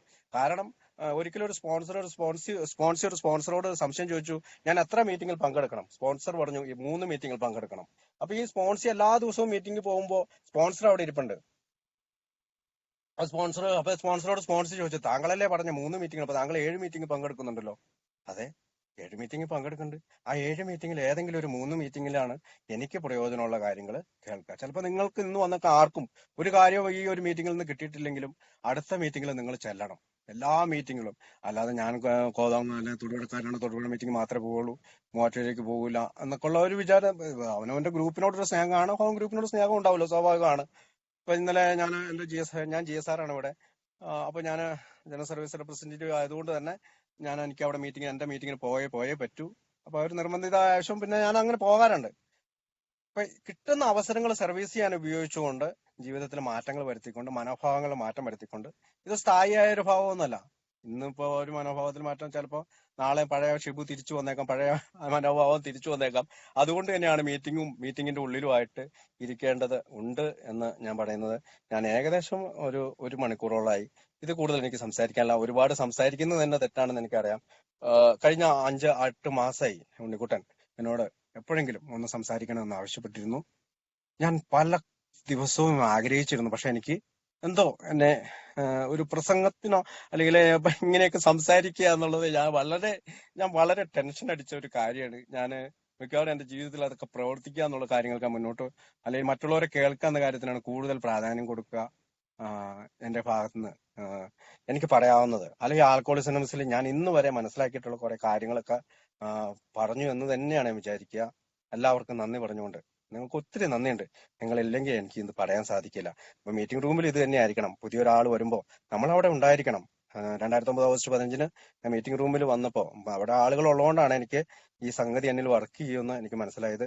നിങ്ങൾക്ക് എല്ലാവർക്കും ദൈവം അനുഗ്രഹിക്കട്ടെ. ഓരോ 24 മണിക്കൂർ തോതില് ജീവിതത്തെ നിയന്ത്രിക്കാൻ, 24 മണിക്കൂർ എന്ന് പറയുന്ന കാര്യങ്ങളും നമ്മുടെ മനസ്സിന്റെ ഒരു മനോഭാവ മാറ്റം നല്ലതാണ്. കാരണം നാളെക്കുറിച്ച് ഒന്നും ചെയ്യേണ്ട എന്നുള്ള അർത്ഥത്തിലല്ല. നാളെ ഒരു ജോലിക്കുള്ള ഒരു ആപ്ലിക്കേഷൻ ഇന്ന് തന്നെ കൊടുക്കണം. പലപ്പോഴും ഒരു കെട്ടിടം പണിയുണ്ടെങ്കിൽ നമ്മൾ സിമെന്റും മണലും ഒക്കെ ഇന്ന് തന്നെ ഇറക്കണം. അല്ലാതെ 24 മണിക്കൂറാണ്, അന്നത്തെ ദിവസം രാവിലെ അല്ല നമ്മൾ പോയി ഇറക്കണം. അതിനുള്ള കാര്യങ്ങളെല്ലാം ചെയ്യണം. പക്ഷെ പ്രത്യേകിച്ച് മദ്യാസക്തിയോട് ബന്ധപ്പെട്ടിട്ടാണ് കൂടുതൽ 24 മണിക്കൂർ കൂടുതൽ കാര്യങ്ങൾ നമ്മൾ ശ്രദ്ധിക്കേണ്ടതെന്നാണ് എന്റെ ഒരു അഭിപ്രായം. അതായത് ഇന്ന് കുടിക്കുന്നില്ല, നാളെ കുടിക്കാം. മറ്റ് പല കാര്യങ്ങളും പിന്നീട് നമുക്ക് എളുപ്പമായിട്ട് മാറും. ഇന്നിപ്പോ ഒരു പ്രശ്നം ഉണ്ടാകുമ്പോൾ അത് മാറിപ്പോക്കോളൂ എന്നൊക്കെ, ഇറ്റ് ഷാൽ ടു പാസ് എന്നുള്ള രീതിയിലൊക്കെ നമുക്ക് ചിന്തിക്കാനായിട്ട് സാധിക്കും. ദൈവം നിങ്ങളെ അനുഗ്രഹിക്കട്ടെ എന്ന് പ്രാർത്ഥിച്ചുകൊണ്ട് നിർത്തുന്നു. Thank you.